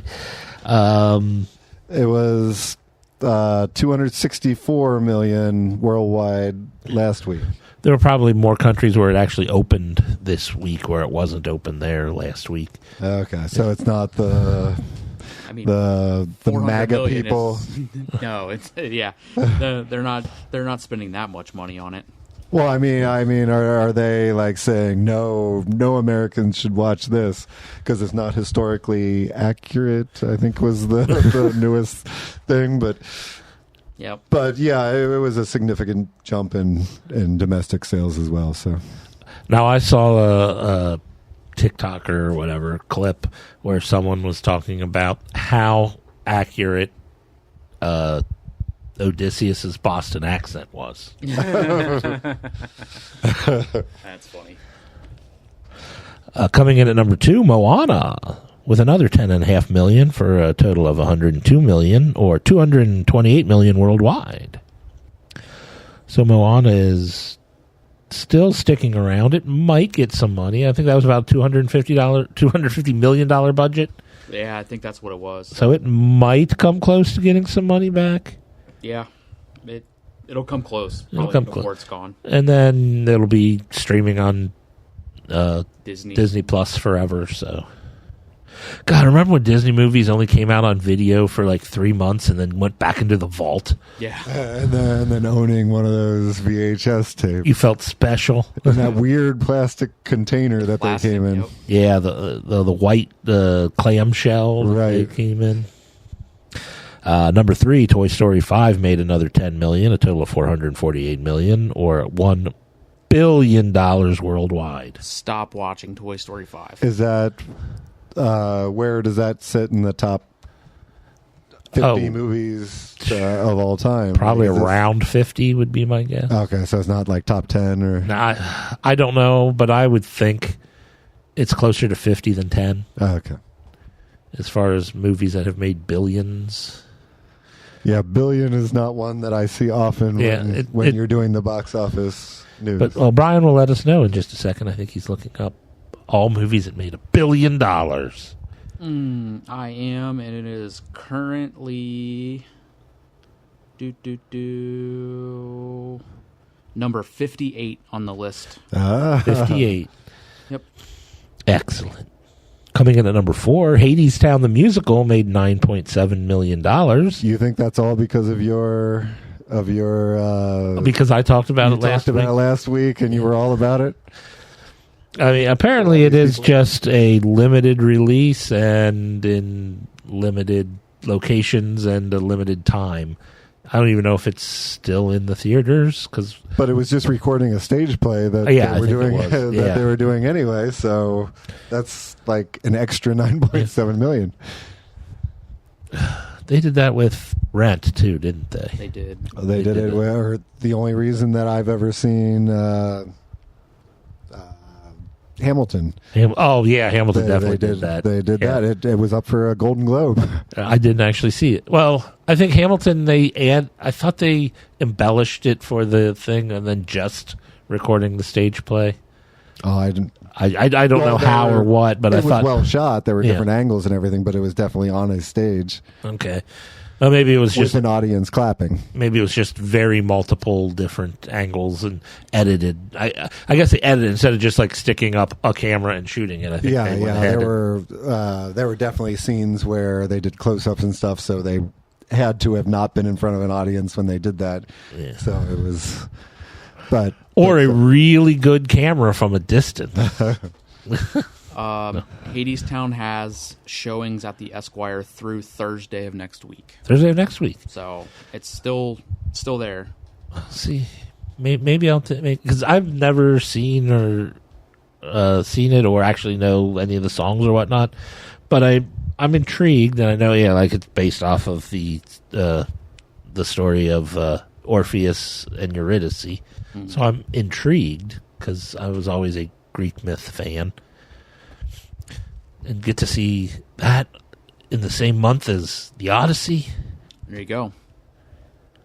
And finishing out the top 5, Minions and Monsters made another $9.6 million, a total of $155 million, or $396 million worldwide. Stop watching Minions and Monsters too. were there more kids movies in the big movie season this year than there were like the action movies? Like usually it seems like there's big action movies, and I don't think. I think the Odyssey is. Yeah, the Odyssey is probably. I'm trying Like to there's remember. no Transformers, there's no Fast and Furious, there's no. I mean, just looking at this week, I mean, Moana being a, Yeah. remake of, but geared towards children, Toy Story and Minions. I mean, the 3 in the top 5 are all children's movies. Yeah. Yeah, I think we'll see a significant change in those numbers next week after this week. So, Oh, yeah. Well, Brian, what comes out this week? coming out this week, we have Cyrus 71, a robot butler. Oh, my God. Sorry, that's it immediately made me think of Seinfeld. It made me think of not the robot, Rocky IV. Also, yes. Cyrus 71 is a robot butler bound by his programming to perfect service. Encounters the same defiant robot maid across 500 years of human history, forcing them both to question whether their true purpose lies in duty or in each other. That doesn't sound bad. For an idea, it sounds like it would be a terrible movie to watch for however many hours. It is a romantic animation. Oh, an animation. It's animated. And it's 500 years of a robot's existence. And it will probably be up for Oscars. So you should probably see it now so you don't have to wait to see it. Well, that's usually the ones that I miss. Written and directed by Huru Jackson. Huru is a good name. It is. But it's as opposite a newscaster name as Chip. Counterman. It is definitely not a newscaster name. Newscaster name. Huru is no Chip Counterman. Exactly. No. Next up this week, we have I Want Your Sex. George Michael video. This is actually a romantic comedy drama thriller that is based on Elliot lands a job for Erica Tracy as her sexual muse. Okay. This is Olivia Wilde, Cooper Hoffman, Johnny Knoxville, Daveed Diggs. People I've heard of. Charlie XCX, Margaret Cho. Yeah, I think I've heard of all. I think I could actually picture all of these so far. Yeah. Cooper Hoffman. Okay. Yeah, now you lost me. That's Philip Seymour Hoffman. Oh, okay. Now, I do know what he looks like. I can picture him. I can't picture him. I forgot his name was Cooper. It is. Next up, coming up this week, we have Sheep in the Box. A lot of sheep movies this year. Sheep in the box. Do sheep in the box. Set in the near future, Otone Komodo works as an architect. She is married to Kensuke Komodo, who runs a construction company. The married couple decide to welcome a humanoid robot into their home as their son. It's Small Wonder, the movie. A lot of robots this week. Yep. Yeah. And lastly, coming out this week, we have Spider-Man: Brand New Day. There's what I was talking about by the action. A forgotten Peter Parker lives alone as a full-time Spider-Man until mounting pressure triggers a dangerous change and powerful new enemies emerge. So, this is obviously Tom Holland, Zendaya, Mark Ruffalo, John Bernthal, Jacob Batalon, Sadie Sink. Is that Punisher? John Bernthal. John Bernthal is, yeah. Yep. This will be the first actual major MCU appearance of the Punisher.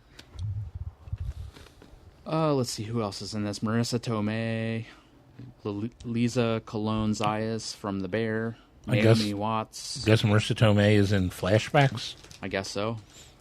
Keith David's in this. A lot of Keith David talk today. Yeah. He is somebody already in the MCU, right? Who is he in the MCU? Keith David was already someone in the MCU. I am not placing it. He's the narrator of Spider Video in this film, so I don't think he... Oh, maybe not then.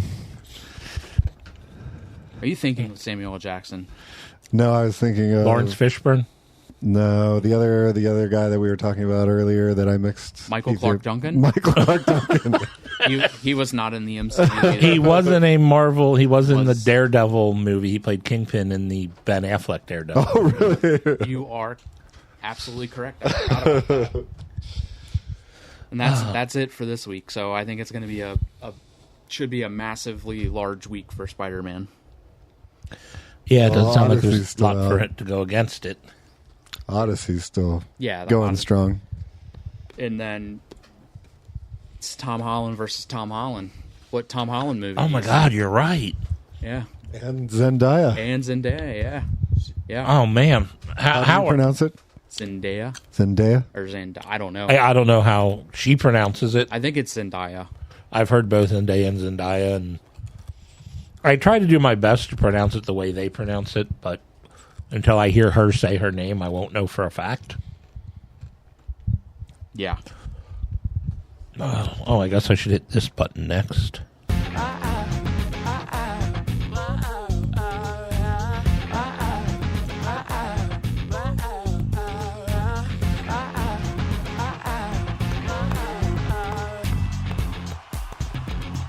Boy, oh boy, weren't they great. That's the lobotomized monkey, and now, the top 5. Brian, what's our top 5 this week? Our top 5 comes from reigning Canadian of the Year, Randall Holt. RJ Holt 666. He is not evil, He's just handled that way. like my brother. Randall's top 5 for this week is the top 5 fictional characters you would invite to a dinner party. I think we had done, at least recently, about real people who we would invite. Now we're inviting fictional characters. Unless we did it before, but I don't remember. I don't either. I know we had dinner with people before, but I thought it was real people. Yeah. Or maybe not. I don't remember. But it probably changed since then anyway. You ready to go first there? Oh, yeah, I can. My number 5, I'm going to Hobie it. I'm going to go with Ron Swanson and Leslie Knope. That is part of one of mine. We'll put it on the board.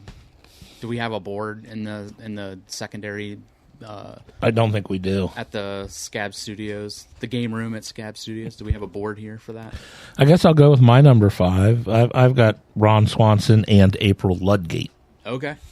Yeah. Good But, choices. I couldn't decide between those two which from Parks and Rec I would want. I'm like, why decide? I can have them both. And maybe April Ludgate will bring her buddy Oren. I don't know the character's name, but the guy who Nick Cage plays from National Treasure. Because he would be cool to have at a dinner party talking about history, and he seems real excited about history, and he doesn't seem like a mean guy, and he seems like he'd go steal the Declaration of Independence if he thought that. So he'd be safe at the dinner party, like he's not going to steal any of my shit. Yeah, you don't have a Declaration of Independence. Yeah, but Benjamin Gates. Oh, if I'm sitting at home later, Declaration of Independence went missing. I know who took that. His character's name is He was at my Benjamin Gates. Is his Benjamin Gates. Damn it, that's right. Can he bring his love interest with him too? If I'm invited to the party, also. That's yeah. He gets a +1. Okay. Because if crap, I forgot her name. The actress who was in the movie. I don't remember her name. She played Helen of Troy in Troy. Oh, was that And she was also in Inglourious Bastards. that was God, Diane Kruger. Diane Kruger. That's her name. I remember it. Eventually. Yep, that is her. For some reason, I was thinking it was Lena Headey, and I knew that was wrong, but that was the first name that popped into my head. Your number 4 there, Jeff. My number 4 is Charlie Kaufman and his twin brother from the movie Adaptation, played by Nicolas Cage, where he's a very smart screenwriter, so he knows his screenwriting stuff. He's definitely educated. He has these great ideas, and he's kind of shy and just kind of weird. And I think he'd be a very interesting guy to have over for, like, he might be awkward at first, but I'm awkward, so yeah, he'd fit in. You would be awkward together. Yeah. Let's see. My number 4, I picked Selena Kyle, Catwoman. Ooh, good pick. And it could be pretty much any of the people who've played Catwoman. I know it's Michelle Pfeiffer. Well, that's number 1. But I mean, honestly, I wouldn't be upset if it was Anne Hathaway or Zoe Kravitz. No, I said Selena Kyle specifically because the Halle Berry did not play Selena Kyle. I see. She played Patience, somebody, or I don't know. Although Halle Berry would be all right, but I don't want that character. I mean, I would even take, Eartha Kitt or Lee Merriweather or Julie Newmar or any of them. How about the voice actresses from I probably... The Killing Joke? Yeah, I couldn't name who they are. But... She wasn't in The Killing Joke, was she? Oh, probably not. But she would have been... That was Batgirl.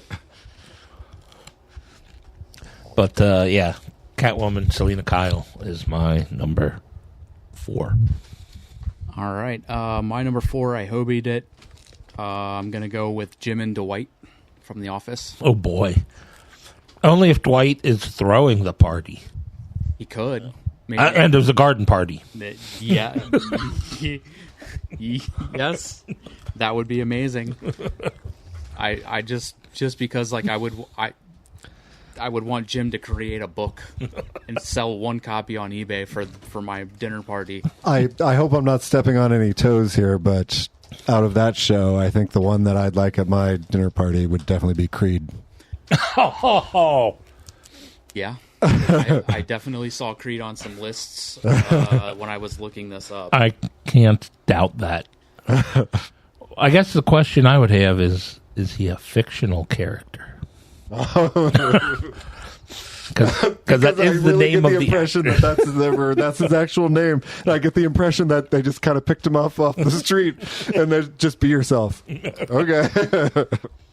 Now, granted, he's done fictional. I hope he's done fictional things like, oh, today's Halloween. Boy, did I luck out while covered in blood. Yeah. All right. My number 3.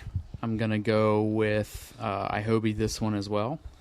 I'm going to go with Carmi and Sydney. That's Jeremy Allen White and AO from The Bear. You want someone to make your food? I need some capable people to be there that know their way around the kitchen. I certainly thought about that as an option of who would make my food, and nobody really jumped to mind, but I didn't think of The Bear. My number 3, I hobied. I picked Ted Lasso and Coach Beard. I did the Ted Lasso was on my honorable mentions because he is such a likable character. He very much is. Maybe the most likable of all the characters. And Coach Beard will have plenty of discussion points. I did see the trailer for that. They just released the trailer for the new season. Looks really good. I'm already going to watch it, so I tend to avoid trailers if I know I'm going to watch the show or movie. My number 3 is, again, I don't know the character's name, but the character that Nicolas Cage played in Raising Arizona. Hi, that's right. I forgot his last name. But he's not smart, but he's not mean, and he seems like he would be someone who would be it just seems like he would be an enjoyable person to spend an evening with. Like, yeah, I may not leave my valuables out and tell them, oh, this is worth a whole bunch of money type of thing, and I don't like babies anyway, so if he stole my baby, that'd be cool. But Especially if you had 5 of them. yeah, exactly. But yeah. Oh, I get to go my number 2 now, don't I? I'm going to say you already got 2 Nicolas Cage characters on your list. I'm worried how your list is going. I've got 3 on my list already. Okay. And my number 2 is Nicolas Cage, the fictional Nicolas Cage from Unbearable Weight of Massive Talent. Because it would be like having Nicolas Cage at your house, and that'd be pretty cool to say Nicolas Cage was at my house. This is a fictional one, but Nicolas Cage was at my house. Yeah, you can still have Nicolas Cage. No, it has to be fictional according to the... I'm not liking your list. Wait till you're number 1. Number 2 for me, I've got Morgan Freeman's version of God. Oh, I didn't even think of that. Because I think that would be great to have at a dinner party. Who was God, or was Morgan Freeman God in both the Almighty movies? Okay. Yeah. Bruce and Evan. Yeah. Yep. That's a good one. That is good. Ooh, I got a good one. Well, I mean, God, but not saying that without saying that God doesn't exist. The fictional character of God from these movies. That's the version of God I would like to talk to. Exactly. Yeah. And he's got a great voice. Exactly. He can narrate tonight. Let's see. Number 2 for me. I hobied this one. We're going to go with Eric and Tammy Taylor from Friday Night Lights. You like that show? I do. And there's a nice, good, wholesome couple. Just, Jim and Jason would be agreeing along with you right now. Absolutely. And then my number 1, I am going to go with another Hobie. We're going to go with Raylan and Ava from Justified. Ava Crowder in the show Justified shot multiple people at her dinner table. I don't think I want to go to that dinner party. I think that's an exciting element to add to the potential. I might be the one shot. It does seem exciting. It would probably be Dwight. Oh. If I had to guess. I could see that happening. Yeah. Oh, or would Dwight be able to defend himself? Well, he did have the gym for muscles, so. My number 1, I think I picked the coolest movie character ever because you need the coolest guy in the universe at your party. And that's Lando Calrissian. The Donald Glover version? Yeah, either. Well, if it's going to be the Billy D. Williams, it's going to be Billy D. Williams from the 80s because the Lando from the Rise of Skywalker wasn't all that great. But, Lando from the 80s, Billy D. Williams from the 80s. So Lando Calrissian before he reached a certain age. Yes.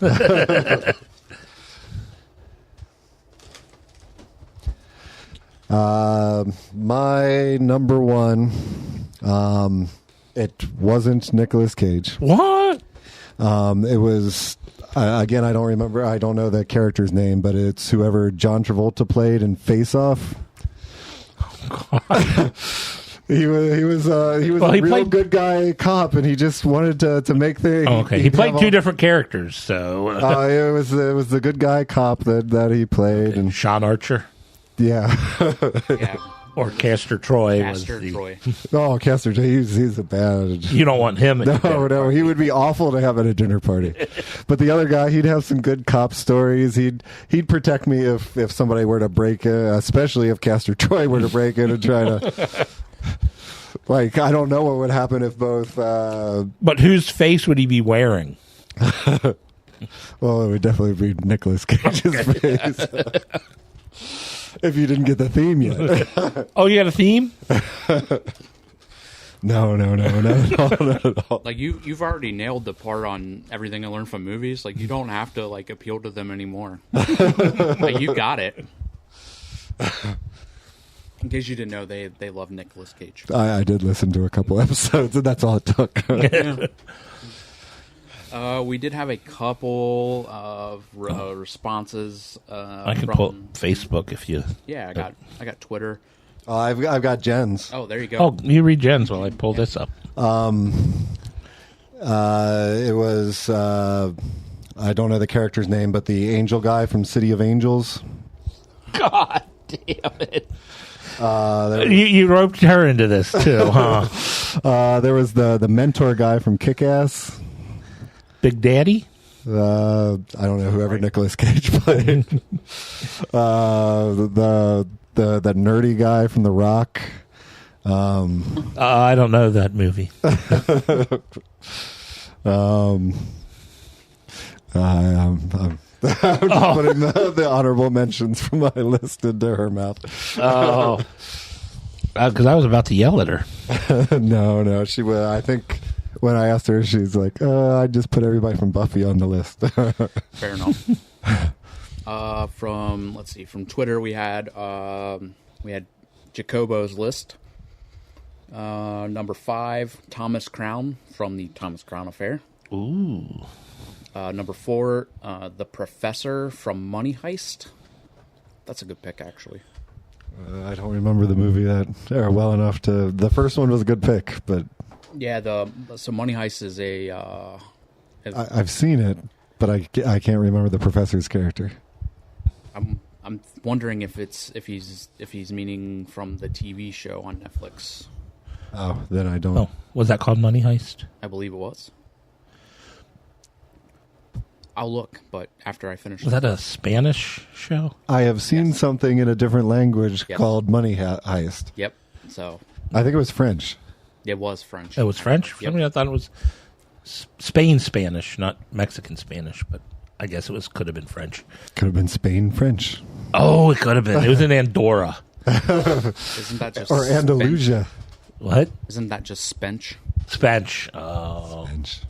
Number 3, Dalton Russell from The Inside Man. I believe that's the I'm trying to remember. Denzel Washington movie. Yeah, I know this movie. I'm trying to remember which one. Was that the... Is that Clive Owen? Clive Owen? I believe. Okay. This guy's planning a heist, and he just wants help. Yeah. Wait, this is Jacobo? Yeah. We might want to send the FBI over to Jacobo's. No, we're not narcs here. Are we narcs here? Number 2 is Clyde Shelton from Law Abiding Citizen. So that's, I believe, that's Gerard Butler's character. So, yeah, I think I sense a theme here with his list. I sense a theme too. And then his number 1 is Danny Ocean? It is not. It is Rusty Ryan? It is not. It is Arsène Lupin from the Lupin books. They even made a show on that. They did. I never watched it. More on... Nope, that's it. That's it. On Facebook, we have only one here from Steve from Everything I Learned from Movies. Hey, Steve. Steve, at number 5, wants Amy the Gorilla from Congo, obviously. Worf from Star Trek for Drinking Songs and Merriment. Dr. Ian Malcolm from Jurassic Park. Okay. I would like to have him at a dinner party. Just seems like a cool, sleazy vibe, but full of stories. Not even stories, just charisma. He oozes charisma. The female space vampire from Life Force. And his number 1... It's a deep cut. Yeah. His number 1 is Wonder Woman, because mind your own business, that's why. But thank you, Steve. I did have an honorable mention of Abed from Community. I feel that he and I would have some things to talk about. I thought about just on the entire cast of Community on my... well, maybe minus Chevy Chase's... well, he was all right early on before Chevy Chase got out of hand. But And I did have Derek Zoolander on there, but I'm afraid that I would be one of the bullies who made fun of him. Can you do the blue steel? Like, Here we go. Not bad. Not bad. I don't know if it quite fits I didn't Zoolander's. have the mouth right. I didn't have the mouth right, but the eyes, I felt I nailed. That's what she said. I forgot earlier while we were doing listener feedback, but Jason sent in some feedback. He did, didn't he? While he was on vacation that he asked me to read. He says, Connor and I watched the film Mercy starring Chris Pratt. It is the worst film in the last 3 years. Pratt sat in a chair for 95% of the film. He plays an abusive alcoholic, and yet they try to make us feel sorry for him. I think Jason went in wanting to hate it. Why would he take his kid to a movie like that? What is this movie? I think it's streaming on Amazon now, but it came out like 5, 6 months ago. Yeah. So if you read the blurb on it, is it abusive alcoholic dad, and then he brings it's what it is it's Chris Pratt, and then I want to say it's like an AI judge. That's or right. something. I remember when we read about the movie when it came out, Jason was all hating on it. Set in the near future, a detective accused of murdering his wife has 90 minutes to prove his innocence to an advanced AI judge. Okay, that actually sounds way better than what Jason just said. Well, Jason wasn't given the plot. Well, he yeah, was just but given but it sounded like... He said it was just him sitting in a chair for 90 minutes and was an abusive alcoholic, and you were supposed to feel sorry for him. It sounded like one of those one-man shows on stage where some guy sits like, oh, yeah, I beat my kid today. It's because I drank too much alcohol. He didn't bleed as much as normal, but he's not getting back up. Okay, now I want you to write and perform that one-man play. 2 acts. And now this AI judge.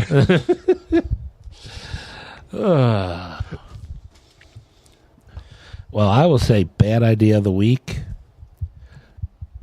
Not letting that Mountain Dew bottle go. Yep. Yeah, that's got to be like... Let it go. 314, I would think. I agree. We got to learn more about this Mountain Dew bottle. Like, is this something that you rub 3 times and you get like... Oh, it could have been a genie in the bottle. But the mountain genie. But it has to be redneck. It has to be redneck wishes that you make. Right? I What's guess an example of a... Yeah, what is a redneck wish? Yeah, like... I don't want to offend I'm Alabama. trying to think of something that's not overtly racist. Well, let's defend the mountain people, so the West Virginia. I wish that Jim Justice was fighting for all of us. I wish I didn't have this one tooth in the way of my dentures.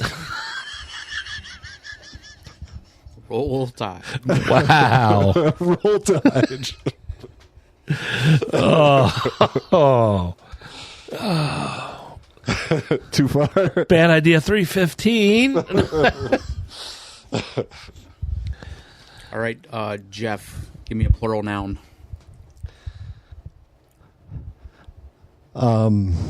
Mountains. Great big tracts of land. Jeff, give me an adjective. Seductive. Jeff, an adjective.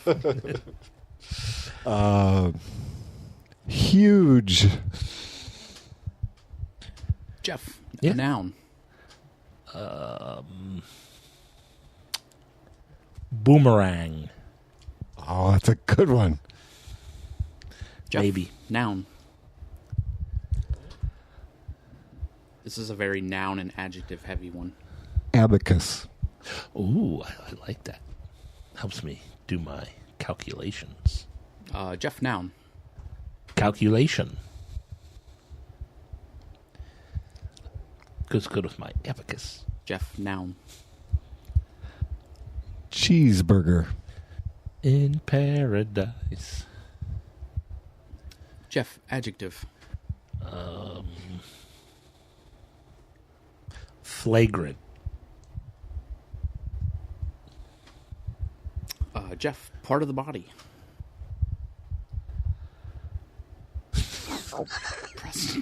Prosthetic butthole. That's what I was thinking. Prosthetic butthole. But is that really part of the body? It's a prosthetic part of the body. It's a void. There's nothing there. It's an empty we could just do butthole if you wanted. It's too late. I've already typed it. Okay. Jeff, plural noun. Banjos. Jeff, adjective. Funny.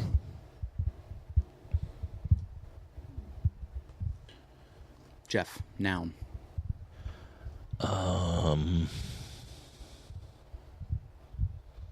Dinosaur. Jeff, adjective.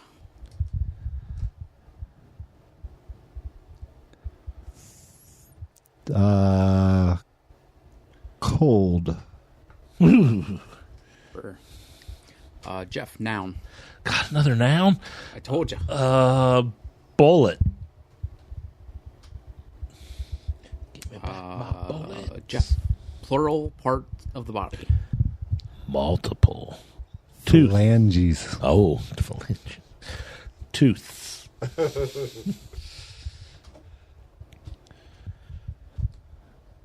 Jeff, part of the body. Yeah, I'll go tooth. Jeff, plural noun. Obelisks. Ooh.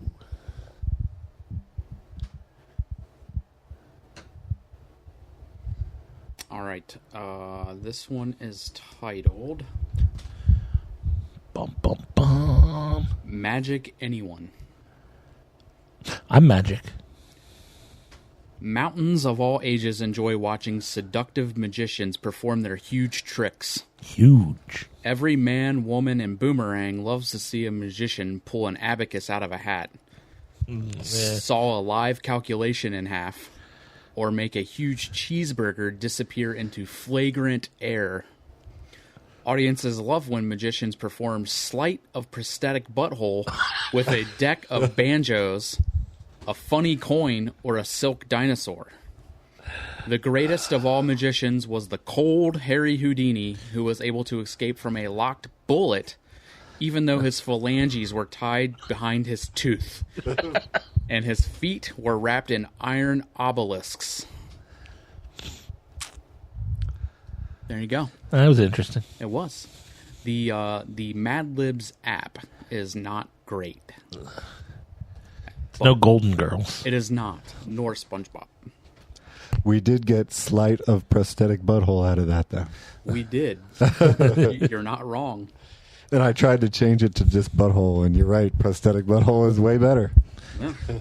So are you suggesting that as a title for the show? That was one of the ones I wrote down. I also have He's No Chip Counterman. Shitty Situation. The Game Room at Scab Studios.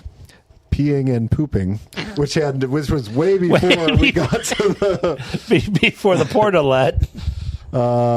How can you have any peeps if you don't eat the packaging? 15.15 hot dogs in 10 minutes, or run it by legal. Run it by legal.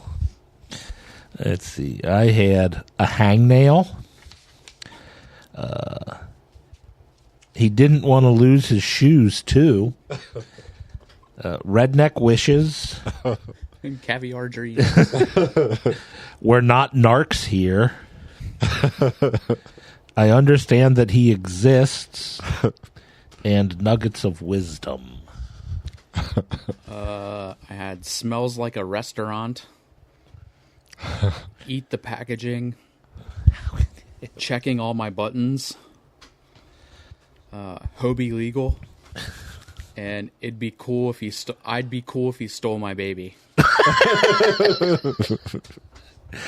Oh, I feel a lot of those were my quotes. They were. A few of them were. kind of liking. How can you have any Peeps if you don't eat the packaging? I like that too. That one was not one of my quotes.